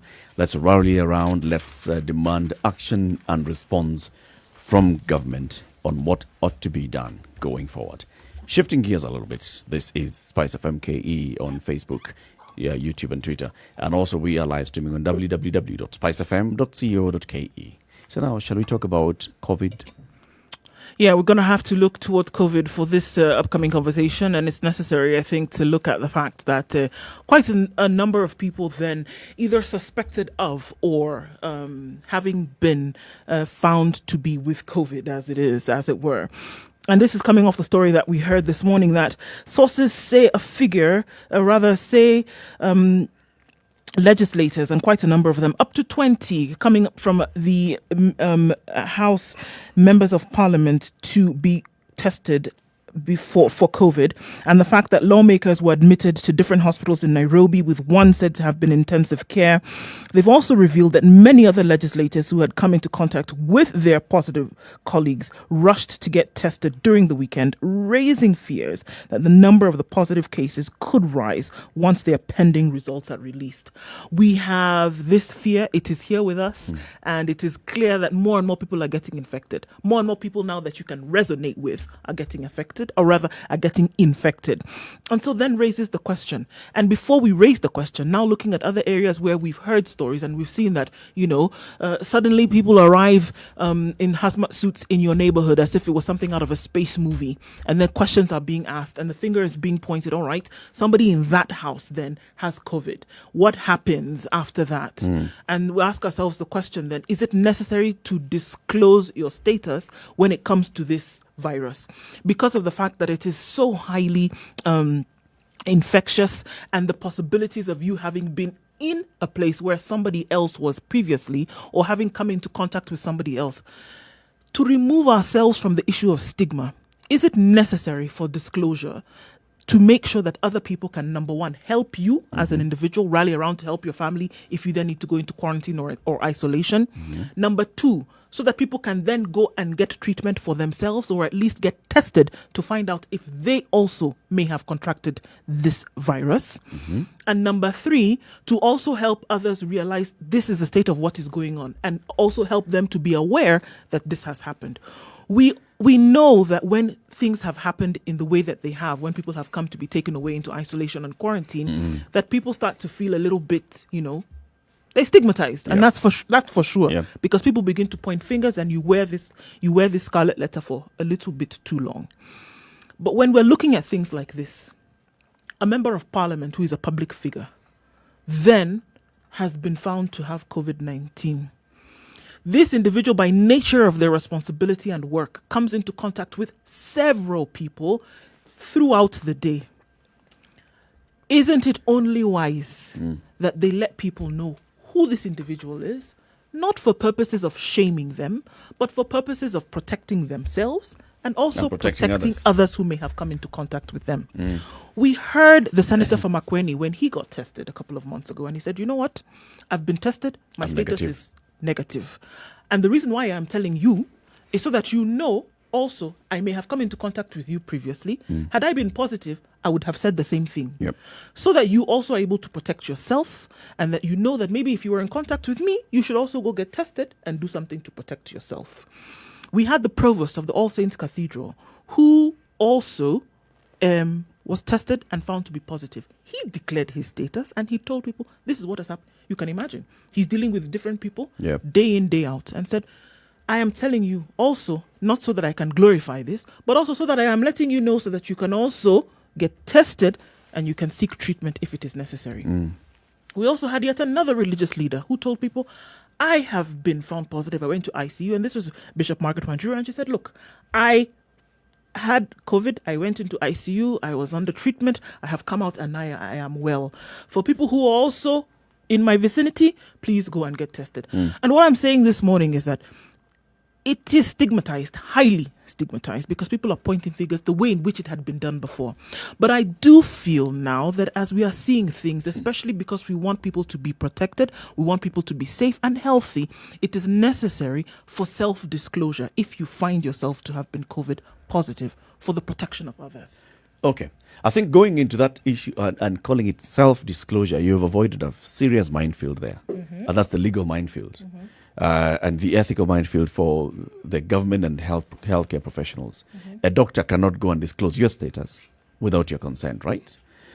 Same thing, the government cannot go and disclose your status, right? So the way to avoid that and not having even that whole conversation of, someone can take you to court, we are talking about encouraging people to come out themselves and disclose themselves.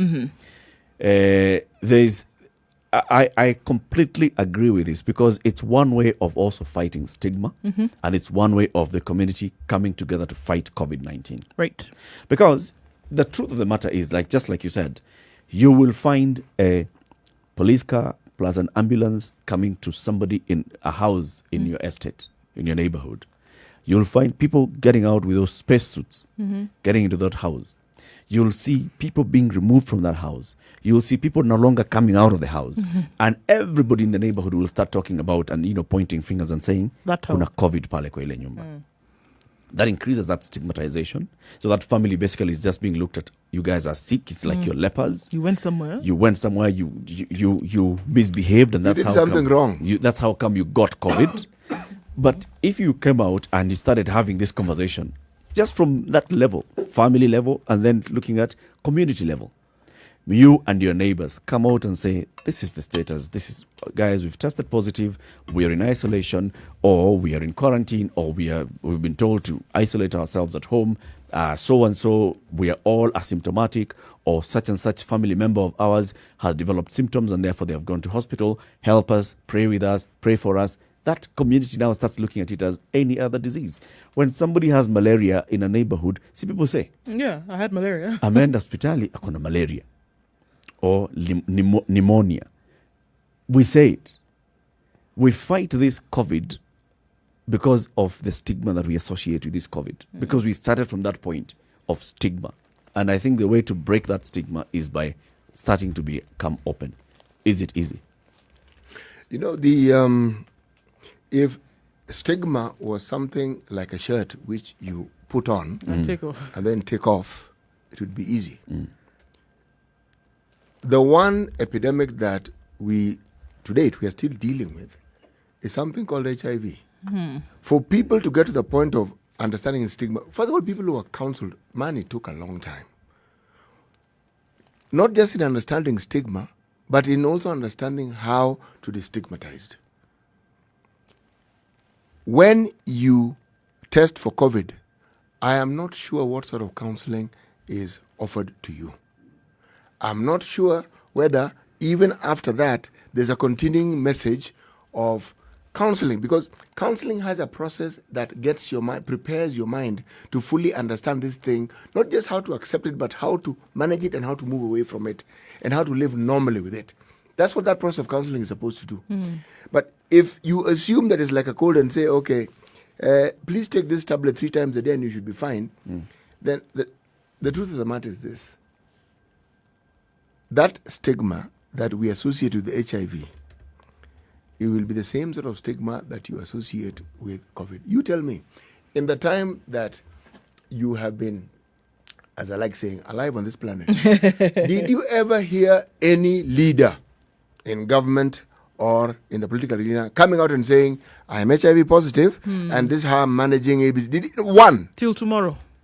No. Till tomorrow, nothing. No. Did you ever hear a religious leader I'm covering everybody here, coming out and saying, I am HIV positive? I actually had one.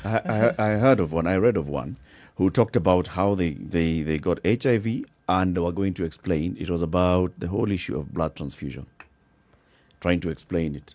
I was in an accident and this is what happened, and all those blood transfusion, and later tested positive. Just trying to, first of all, move that conversation from, Pastor, uko na HIV? Kumbe. Even the things you tell us. You see? So, yeah, the issue of stigma is not an easy one. No, but we are at a beginning point of this particular disease. But we're not at the beginning point of stigma. No, we're not. We're not. Stigma is not just related to disease. Stigma is related to fears and the irrational perspectives that we even have. There was a time if you married someone from another community, you'd be stigmatized. Married. To understand it, you only need to look at places like the US where racism was institutionalized. You couldn't marry across color lines. And if you did, you were stigmatized. Your children were stigmatized. It's the same stigma. If somebody in the community did not do well in school, the reason why people either left where they lived or people sort of like migrated, it's stigmatization. You are in school, others did well, you didn't do well, stigmatization. Yeah. It's something that must be understood in the context of how we socialize ourselves and then how we socialize our children. And now the society around us has evolved stigmatization and brought it to cover a very broad base of things. COVID having been so new, however, the stigma for COVID, I mean, not to give any kind of timeline on how soon you can begin to stigmatize someone or a group of people, but the stigma for COVID, I think, was present immediately COVID was present. And so for this thing that you waited to get to the shores of Kenya for so long, and then it came, and then the question was, okay, how did you get it? Who are you with? If COVID wasn't here, we would have found something else this is the thing. To divert our mindset to. That is the thing. The point that we didn't even have to wait for it to be here for a very long time before he started pointing fingers at people. But unfortunately, stigma is not just about an attitude that I have. It is also something that, like you say, is institutionalized. From how the issue is handled, then brings in the point of stigma. But now you need to look at it. How were you able to get rid of the issue of stigma within HIV? You began to normalize the conversation. We didn't get rid of it. No, not to say it. We simply reduced it significantly, but we didn't get rid of it. And who started having the conversations to people then who would get HIV later? People who already had HIV. Yes. Because it was easy for them to pass the message. So let's extrapolate the same to COVID. Who easier to have a conversation about COVID to other people who may not than those who have it? And to make it normal to say, here I am, by virtue of the fact that I'm going to come in contact with you, and you. And I have COVID today. Understand it's not a death sentence, just like HIV is not. Understand that you will have it and you will heal. Unfortunately, for HIV, not yet. You will heal at some point. So if I have it today, and I may have come in contact with you, and you, I am saying it is much better for me to open my mouth and say, I have it. Not because I am going to die, but because I am trying to protect you and the people in my area. That's it. And I'm saying we need to remove those labels if we're going to be able to deal with something like this. Look at what's happening right now, CT. People are running amok now and rushed to get tests over the weekend because they're not quite sure. Did I? Didn't I? May I have not? What do I need to do? Whereas it would have been very easy to say, here I am. My name is, I did 1, 2, 3. I got tested and I have been found to be positive. Those of you who may have been in contact with me on Tuesday, Wednesday, Thursday, in this place, the other place, and that place, please go and get tested. Simple. Not as simple as it sounds. Simply said. But let me tell you, it isn't as though we don't have the means, or we don't have the structures, or we don't have the networks to manage an epidemic. If you've had one epidemic and you're talking about a communicable disease, you already have the network. South Africa understood this. I mean, we've said this before, so let's say it again. Those are people who were already trained. This door-to-door management of things, community, family, they understand it, they were trained. The only thing they were not trained in, perhaps, is about COVID. Yep. I haven't heard of a program where the government has said, all these networks that we've had that have been handling this thing, let's activate them. Let's activate them. Yes, because what you referred to Ndu was what you call peer education. Meaning, someone who is HIV positive telling you, excuse me, these are the drugs that I have, and this is what I have been doing. Not this, okay? This is the way you should be done, this is what I've been doing. And this is why I have this. And you know what happens? Somebody gets the point where, even in public, they'll tell you, I need to take my meds. Yeah. In the community I used to work in, they even had a name for ARVs. They call it Andela. Now, Andela is actually to take, it's related to groundnuts. It's like popping. You pop and you keep chewing. So this one you take one.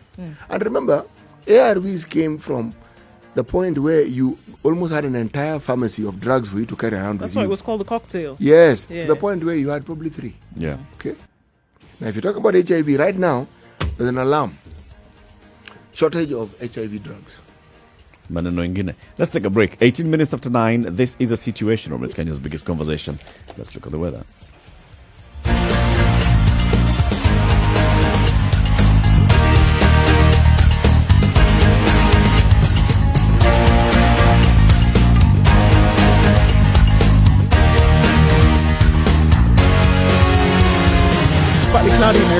18.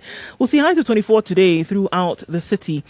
Taking a look then into Nyeri, 22 degrees, the high with partly cloudy conditions for most of the day. And in Nakuru, we're going to see a high of 23 and lows of 11. Eldoret, partly cloudy conditions through today, and we will see rain coming down later with highs of 22 and lows of 11. Kisumu is partly cloudy through the day today with highs of 28, and Kakamega will see rainy conditions later with a high of 25.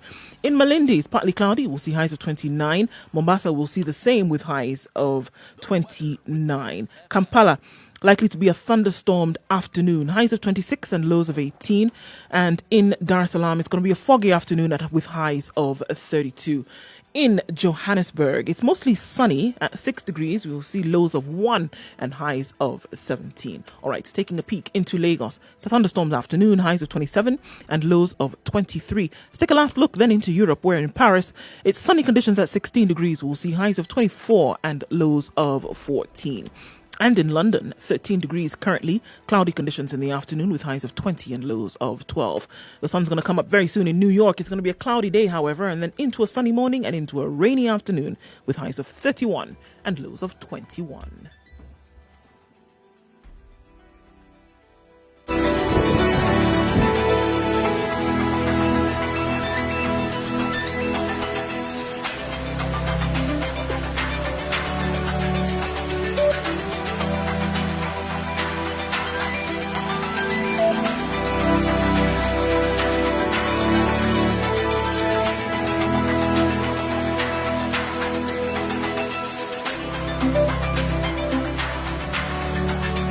Wherever you are in the country, Malindi, Nyeri, Eldoret, Nakuru, Kisumu, Mombasa, or wherever you are around the world, you are watching us on www.spicefm.co.ke or Facebook, YouTube and Twitter, SpiceFM.ke. We are talking about the stigma associated with COVID-19. And one of the ways of dealing with this stigma is having more open conversations. So yes, every time we hear the CAS or the CS coming to announce and give us the new numbers, they tell us about the numbers. People who are getting COVID-19. And now we're told these ones are, in the last 24 hours, the highest number was in Mombasa, Nairobi, and then we go to other counties. Now we have one case. The reaction, especially in the counties that now are receiving those cases, is, oh my God, we have one now in our county. And it goes with that association of, what's happening? Who are those people? How did they get it? Did they come from Nairobi? Did they cross the barrier? Did they sneak in? There's that stigma associated with it. Now the story this morning is about members of parliament who reportedly have tested positive for COVID-19, and their colleagues in parliament are going to get tested. We do not know who these members of parliament are. We have also heard State House saying their staff have tested positive for COVID-19. There's rumor abound all over about the senior State House staff who's in hospital, who's been hospitalized. You don't know who. The president has come out to say, well, I've been tested and me and my family are negative. We don't hear of those that are saying, I've been tested, I'm positive, apart from a few cases. Should we start normalizing this by encouraging people to self-declare their status? Once you test positive, you come out and say, you know what, guys, I've tested positive, and now my family is going into quarantine. They have tested negative, or they've also tested positive. We are asymptomatic, and this is what's happening. You know what makes this thing difficult, Eric, is because right now the number of people who've tested positive in this country, how many? Have we 6,000 yet? Yes. Okay, 6,000. If more people were tested and it was clear that there are very many people who have COVID, they are asymptomatic, it becomes normal simply because of the numbers. You stop. This idea of I'm among the few who has this terrible condition simply fades out slowly because you suddenly realize, wait, and then the number of people you know who will test positive will also increase. So it isn't something that happens to other people and something which you must continuously run away from. It's preventable. That we already know. But it is better if you are tested. Because why did I mention this issue of ARVs? See, the people who already know their status may be concerned, but they will know what they ought to do.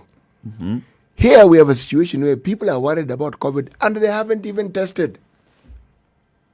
Well, the reasons why they may have not have tested. But when you know your status, believe me, it is a lot easier to deal with the situation.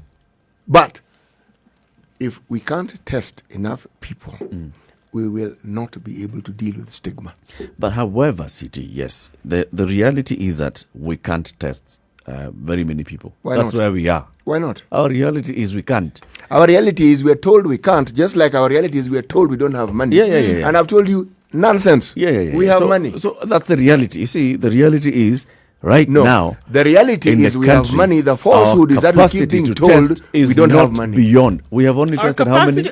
Hold on. Our Less than capacity- 120,000. Our capacity to test means this is, Kenya's capacity to test means this is what you can test. Now, it doesn't change. You can test up to 30,000 in a day, right? That's your capacity, what you're able to do.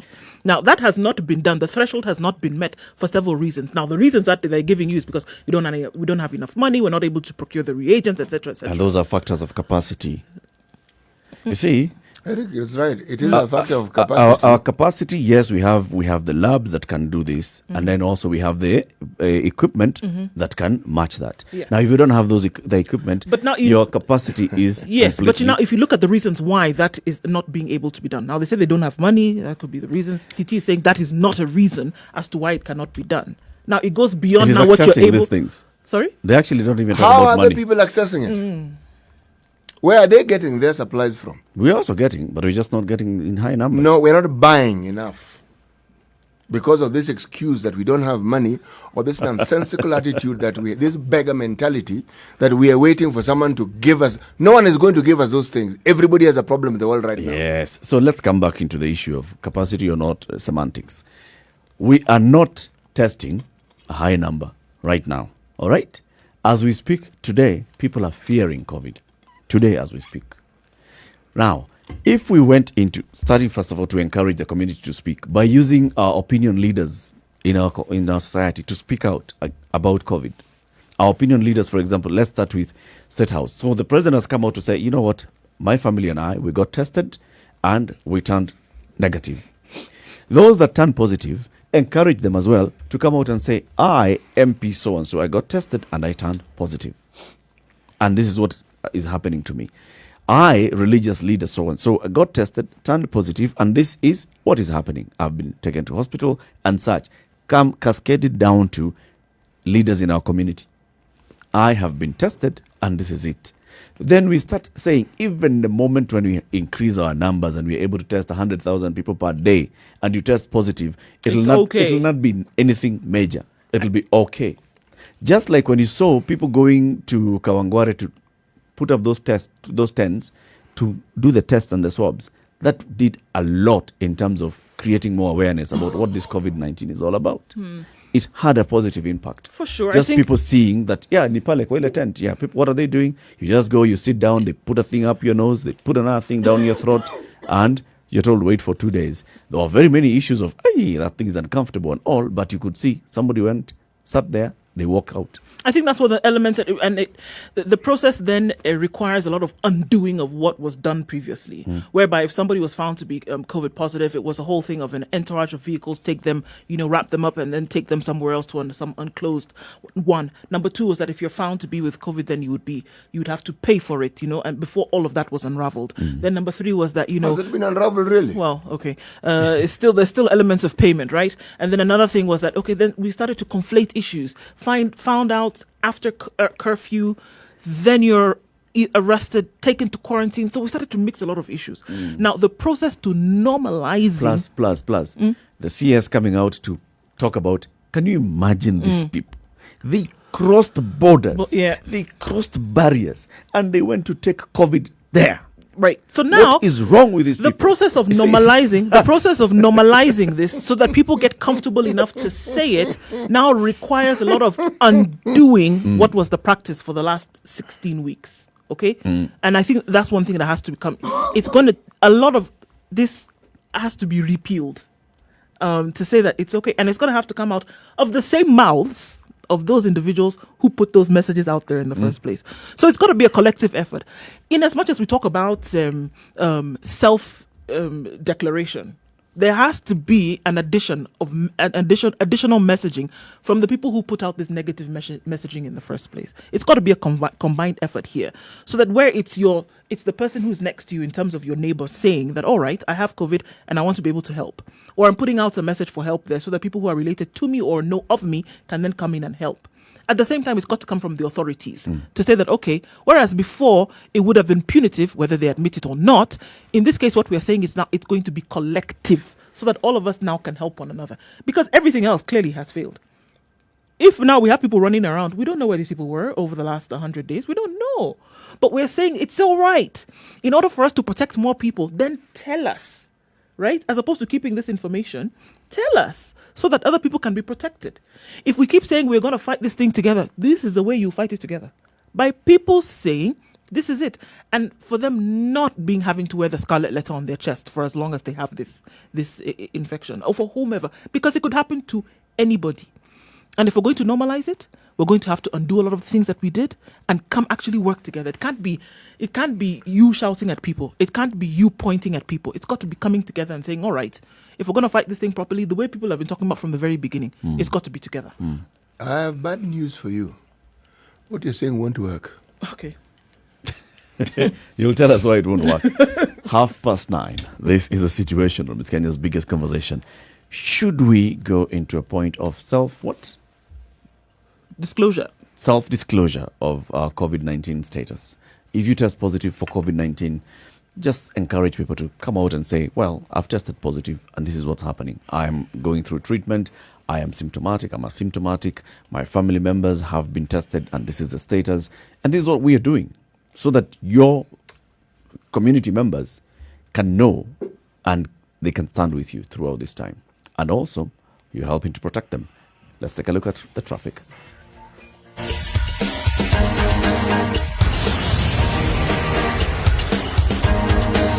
Right, looking a little bit better in certain areas. We still have the problem on Magadi Road today, and that's going to affect traffic on Langata Road and then getting into either Bagadi Way or the Greater Langata Road today. So just know that if you're stuck, the reason was because there was an accident on the dip there and it's affecting everybody everywhere you go. Mombasa Road traffic towards the Nyayo Stadium roundabout is moving slowly. It's there seems to be a little bit of a drizzle in that area, so the roads are a bit slippery, but take care of yourselves. So apart from that, this is what we understand, that it'll get a little bit better now as we get out of traffic hour. If you see anything that we should know about, do let us know, but for now it looks like it's going to be all right until it isn't.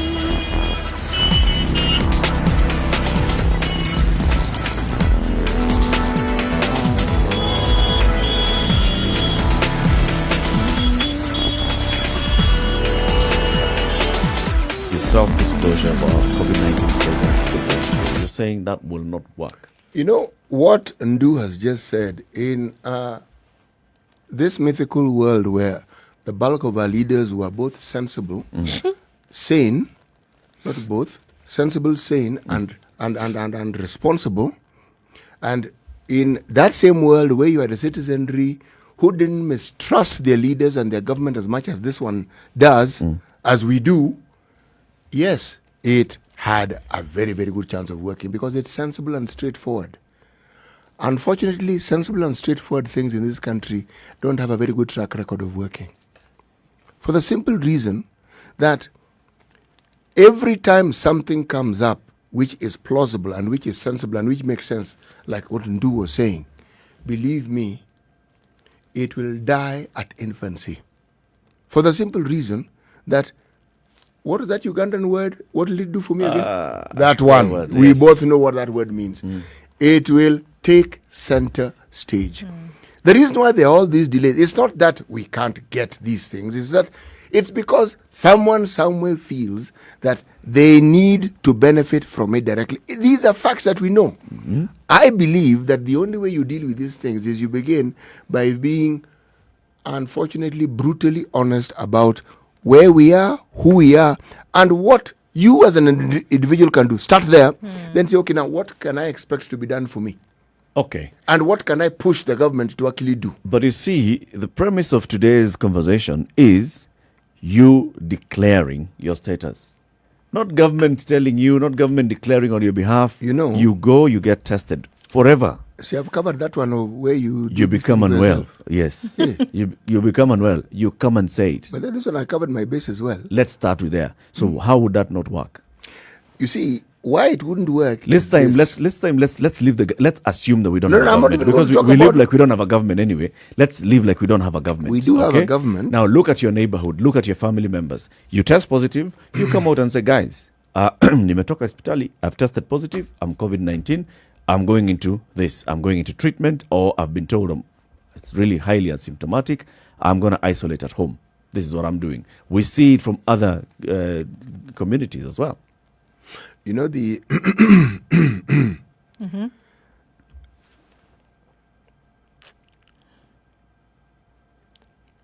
what we tend to do Okay. People are talking about herd immunity, but the herd mentality is how we function when we are faced with the sort of situation we are faced with COVID, where COVID is related. Someone is going to do what they've seen many other people do. If everybody around you was going to hospital, all right, you would also feel, you know, since so-and-so has gone, nothing untoward has happened to them, then this being tested must be fine. So now, perhaps it is one of those few and rare cases where we need to put the cart before the horse and hope it will work, okay? Because it isn't just a question of messaging.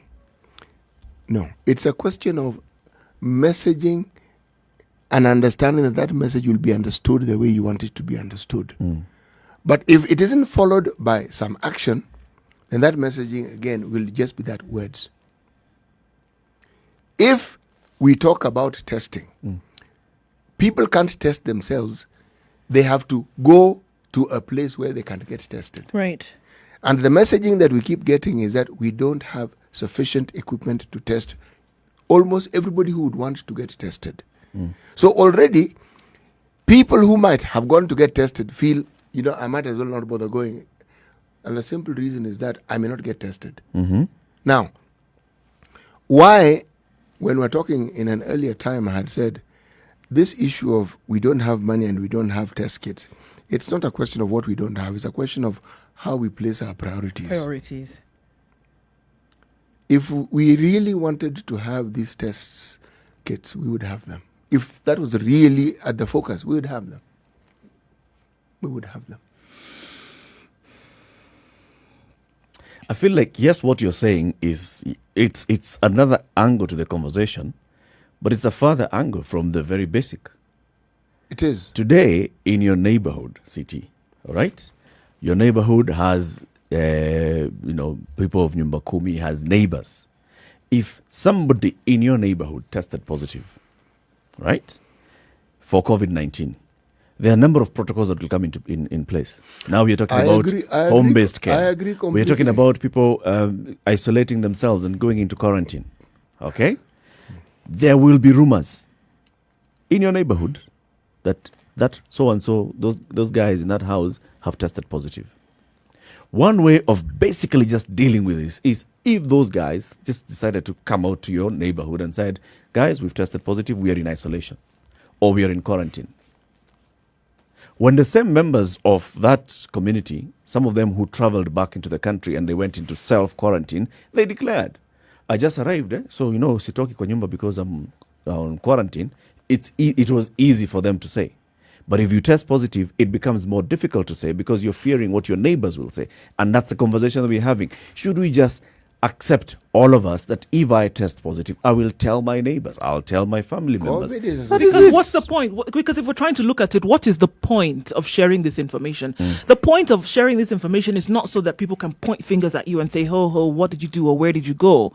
The point is so that other people, number one, can also go and find out if they may have contracted it by virtue of the fact that they were in your area. That's all right. And it's also, is there some kind of help? We keep talking about this Nyumba Kumi, right? Yep. Also, is there some kind of help that you need? If For you need to me- be away for me, your number quarantine- 2 is my biggest point. So It's my if biggest you need reason. to be away, because the number can one we help reason, with your contact family members, tracing, for government example? will do contact tracing. Yes, but the rest, It's the community supporting one another. It is a community coming out to say, all right, so, okay, you've told us you're COVID-19, you're in isolation. How can we guys help you? You're not coming out of your house. Can we help in getting supplies for you? You need to go to the shop. How can we help you? how can we help? If you fall sick, if you feel that you're getting worse, how can we help? You can call any of us and we can activate the ambulance networks to come and pick you and With take the you to home-based hospital. protocol that's We in can place now, we if you can need to help be away you. and you're in isolation, for example, because Yes. you're being treated, is there a way that we can help with your family members? And I think that's the way we need to be looking at this now. Because at the end of the day, what we're trying to do is get less people infected. And can there be help that can be offered to those who are not? Yep. Paul Kinyanjui is calling from Makueni. Paul, good morning. Good morning to you. Are you well? I'm very well. Good. Should people Yes, I'm- self-declare?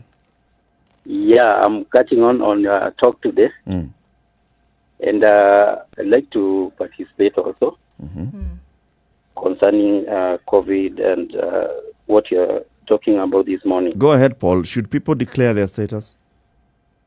One thing I'd like to say, if Yep. people are to declare their status, it's important that there be protection provided for them. And even it should not even begin with self-disclosure. One thing about stigma is that very many people don't know about what is stigma, what is it all about. And I think what should start is education, educating people, even if it's through the media. There should even be very serious adult education going on. There should even something like Safaricom, the way they send messages to people concerning stigma and what it's all about. And that's one very important thing to do. Most people don't even know this term stigma, and it should even be translated in other languages. The other thing I'd like to say is that one reason why one of the biggest causes of stigma in our societies, hello? Yes. Go ahead. Is that you see us as Africans, we are brought up in a very socialized system in the society.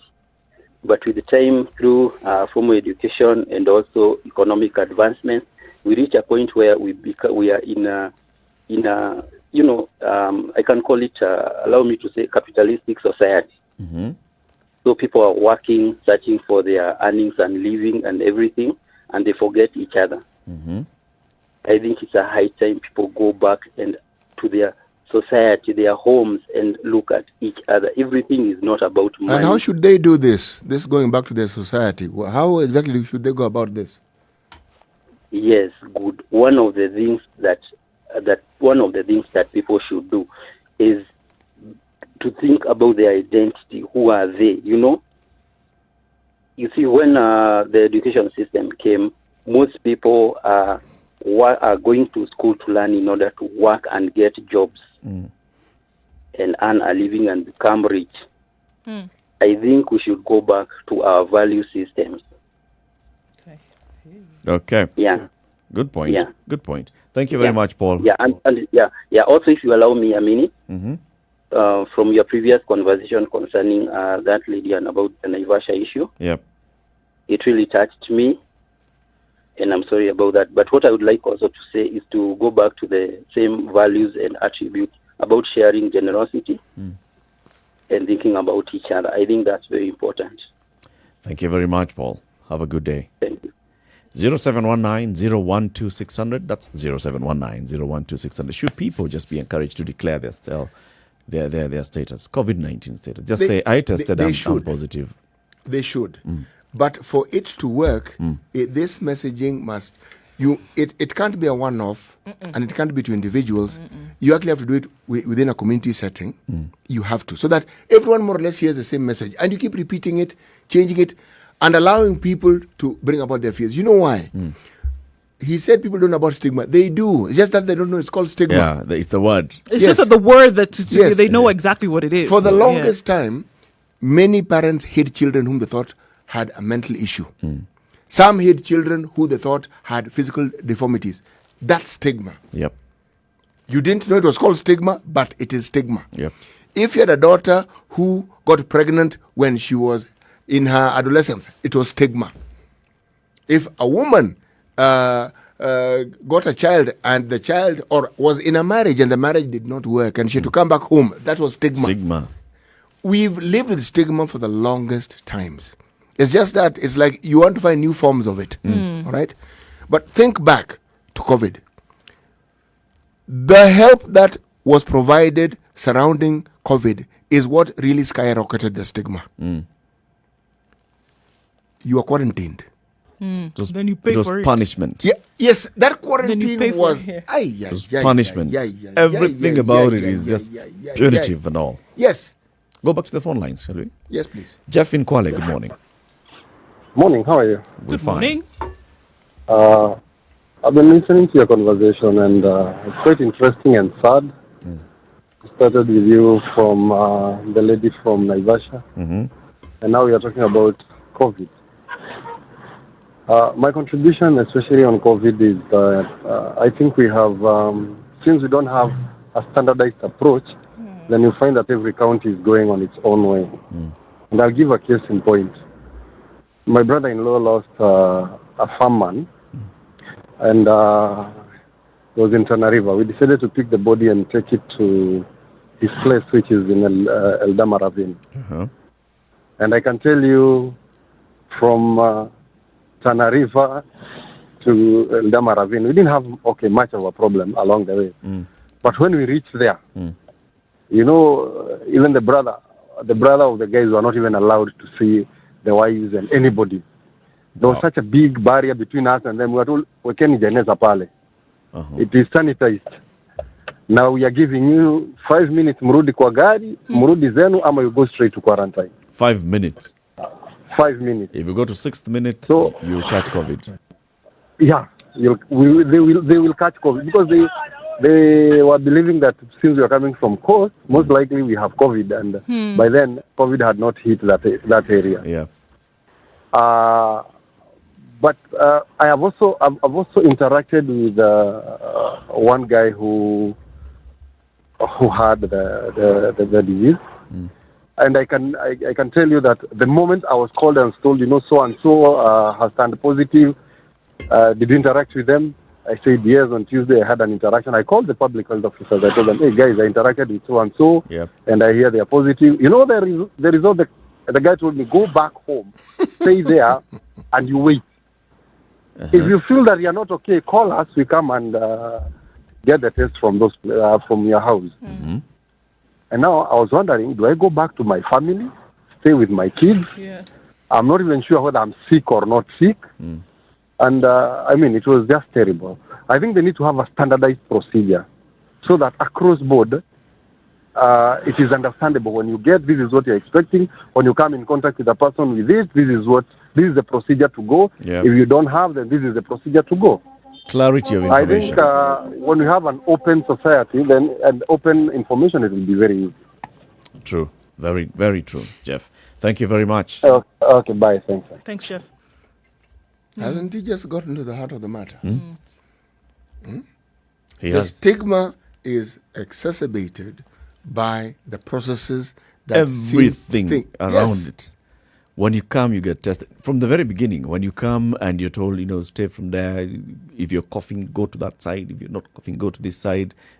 The whole treatment of it and how the public officials react and the health officials react to this, that burial issue.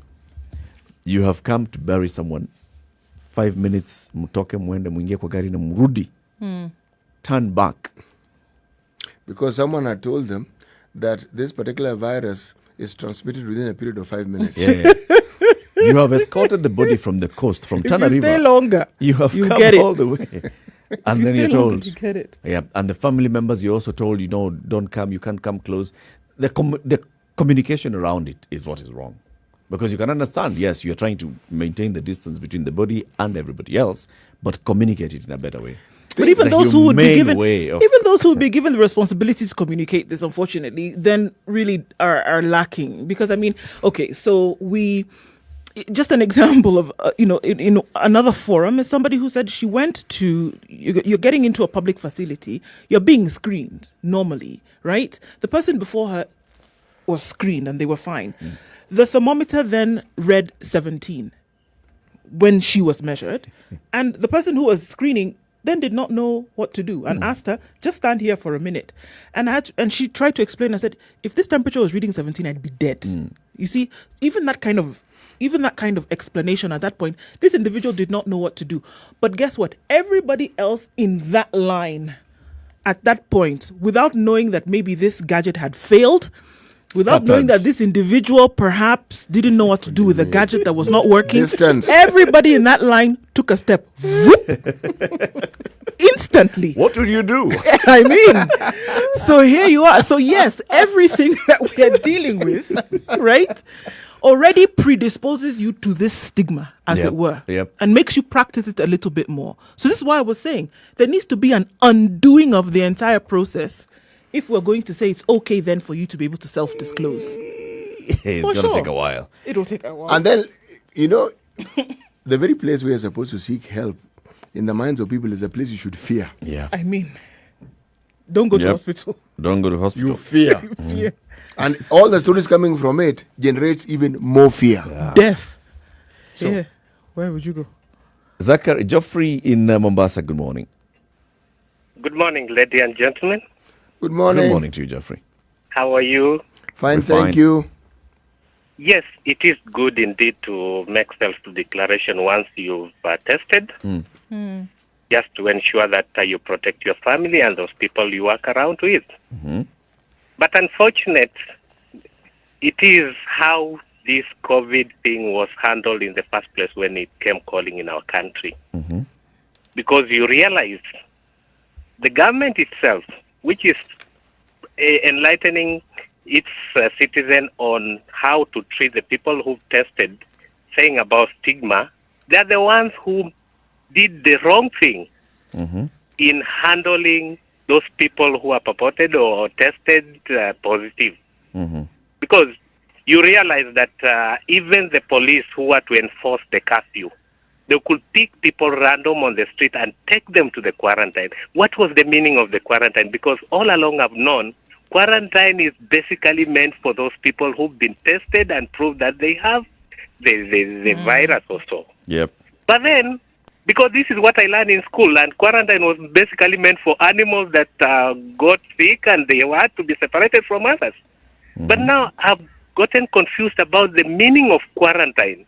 Is it for those people who've not been tested, who've not been proved that they have the virus, or is meant for a random picking and just getting people in the quarantine? So it's not possible that anybody will be willing to go and take a test and make a declaration, because the stigma is already there. Yep. Have a good day, guys. Thank you so much. Zachary Nakuru, good morning. Oh, good morning, guys. Good morning. Morning, Zachary. Oh, I've just woken up, catching your conversation as good. And first of all, let me say that we feel sorry for the Naivasha lady. Oh, that's unfortunate. This is unfortunate. And let anybody who is going through maybe such problems, let them talk out. Let them tell people, I'm at this stage and I can't move on. Please help me, yeah? Yeah. And now, for the issue of stigmatization, Mr. Eric, Mwalimu there will tell you that when the scourge of AIDS first of all hit our place, even mentioning it was just like a taboo, and it was associated with rich men who would travel to Mombasa, to those other places, and they had the money to indulge themselves in promiscuity. But then it started slowly dripping into us, because those guys who are going to Mombasa, they would come and probably to come and have engagements with their Shaba boys or their house helps, and the house helps are now the ordinary people. And eventually, you know, the road class now, the Horoi would now come back to our place, and you know, we engage with them, yeah, freely, yeah. The AIDS now became an issue that was in our community permanently, yeah. This road we started kubehata ni kitu tunaweza manage, unaona. So now the issue of COVID-19, when you hear that somebody in State House, somebody where in a high place, an MP has gotten it, you know. People will just say, "Oh, okay, I think we can. It can be our new normal." So the stigma is slowly going to come down, yeah. Yeah.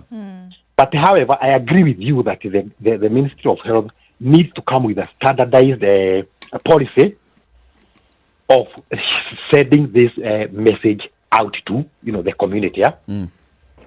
That when Eric comes and confesses that, oh, I've got I think I interacted with somebody who has got COVID-19, and I feel like, you know, I should also now tell those people, all those people whom I've interacted with, you know, to come out and be tested, yeah. But it should not be like when Eric confesses that he feels like he has got contact with COVID-19, we feel like we want to stone him. No, that is not the case. That is the case. Thank you, guys. Asante sana. Thanks, Zachary. Very many barriers to having openness. Yes. Well, you see, openness in itself in this country is stigmatized. Good Lord. Even the thing that you want to use to remove the stigma is stigmatized. Wow, problems upon layers. Why is he telling us his problems? Why are they telling us their problems? Unataka nini? See, the thing is, there are many things we can say about stigma, and there are many things we can say about COVID. But we could encounter worse things than COVID. When at least you have a situation where, for once, some epidemic did not begin on our continent. It began elsewhere, and we can look and study and understand what they're doing. Because the same disease, COVID is just COVID. It's there. Okay? Yeah. Yes, you can say it as a different strain. It's still COVID. You at least know what people have done. You know the mistakes they have made. Now, up to that point, we're doing okay. Now, what becomes almost unforgivable is when you know what has been done and what works, and then you choose to do something completely different. And then it actually affects your people. These are people who should commit seppuku. They should, even resigning is not enough. Sorry, what? They should do like the samurai. They should do like the samurai. Because clearly, you are mandated with looking after the lives of people. And then with everything that we see, you clearly display to us that you're not capable. Now, if you want to know something else which is stigmatized in this country, it's resigning by people who have proved to be incompetent. Incompetent. Stigmatized. You did what? Why? What's wrong with you? That is a question. Well, look, if we're talking... Resign? No. No. Talking about fighting this thing together, it is clear that this would be one way to do it. It would be very clear that this would be the way to do it. Unfortunately, a lot has to be undone. A lot has to be unraveled to be able to get to the point. I will be surprised if later on today we hear that some of these individuals who are said to be infected would come out and say, actually, it is one of it. I am one of them. I'll be very surprised if that happens. If an MP came out and said, you know what, guys, I tested positive for COVID-19 and this is what's happening.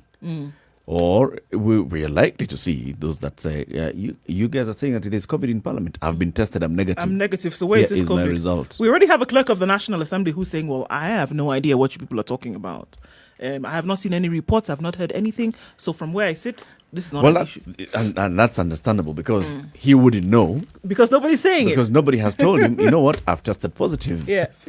He wouldn't know. And it hasn't come to a part where it's official and formal. Like we saw communication from the State House saying X number of our staff have tested positive. There are those that said, it was wrong for the State House to come and say and disclose such kind of information. But that was a very positive thing. It was a very positive thing. In fact, we should have gone further by the president actually encouraging his staff and saying, guys, come. All right. It was a very, very positive thing. Go ahead. That's one way of normalizing it. Saying you normalize this thing can even come to you at State House. Yep. And we are here, and this is what we're doing as a result of that. Yes. I encourage everybody else who would be in the same position to do the same as we have done.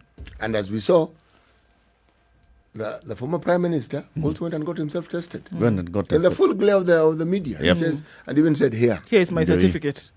UK Prime Minister got positive. Yes. And declared completely openly and said, I am positive. A few days later, he was taken into ICU. He came out and said, you know what, actually, this thing, it took me down so fast, and this is the kind of care that I received. And now, doctors have said, I am recovering, I'm recuperating. Something like that. It just made it... Yes, it normalized made it look easy, and then because it looks easy, then it becomes a normal thing to do. And you destigmatize it. Right. Indeed. Coming to the end of the show, thank you very much for your participation today. Join us again tomorrow, 6 a.m. to 10 a.m. And as we conclude, what is today's proverb, CT? When you befriend a chief, remember that he sits on a rope. When you befriend people in high offices and people who have authority and people who hold, as we call them, big posts, please remember that those particular posts and jobs at some point will come to an end. So if there are benefits that are attendant with that particular position and you have benefited, your benefits will also come to an end with the position of this person whom you've befriended. It doesn't last forever. It never does it? Okay. Unfortunate. Tomorrow we have another show, 6 a.m. to 10 a.m. Do a call. Say goodbye. It was a heavy day today, but it was an important conversation to have, and I think it's one that we need to keep having. We can't get tired of talking. Indeed. Yep. Good morning. It's 10 o'clock. Have a good day.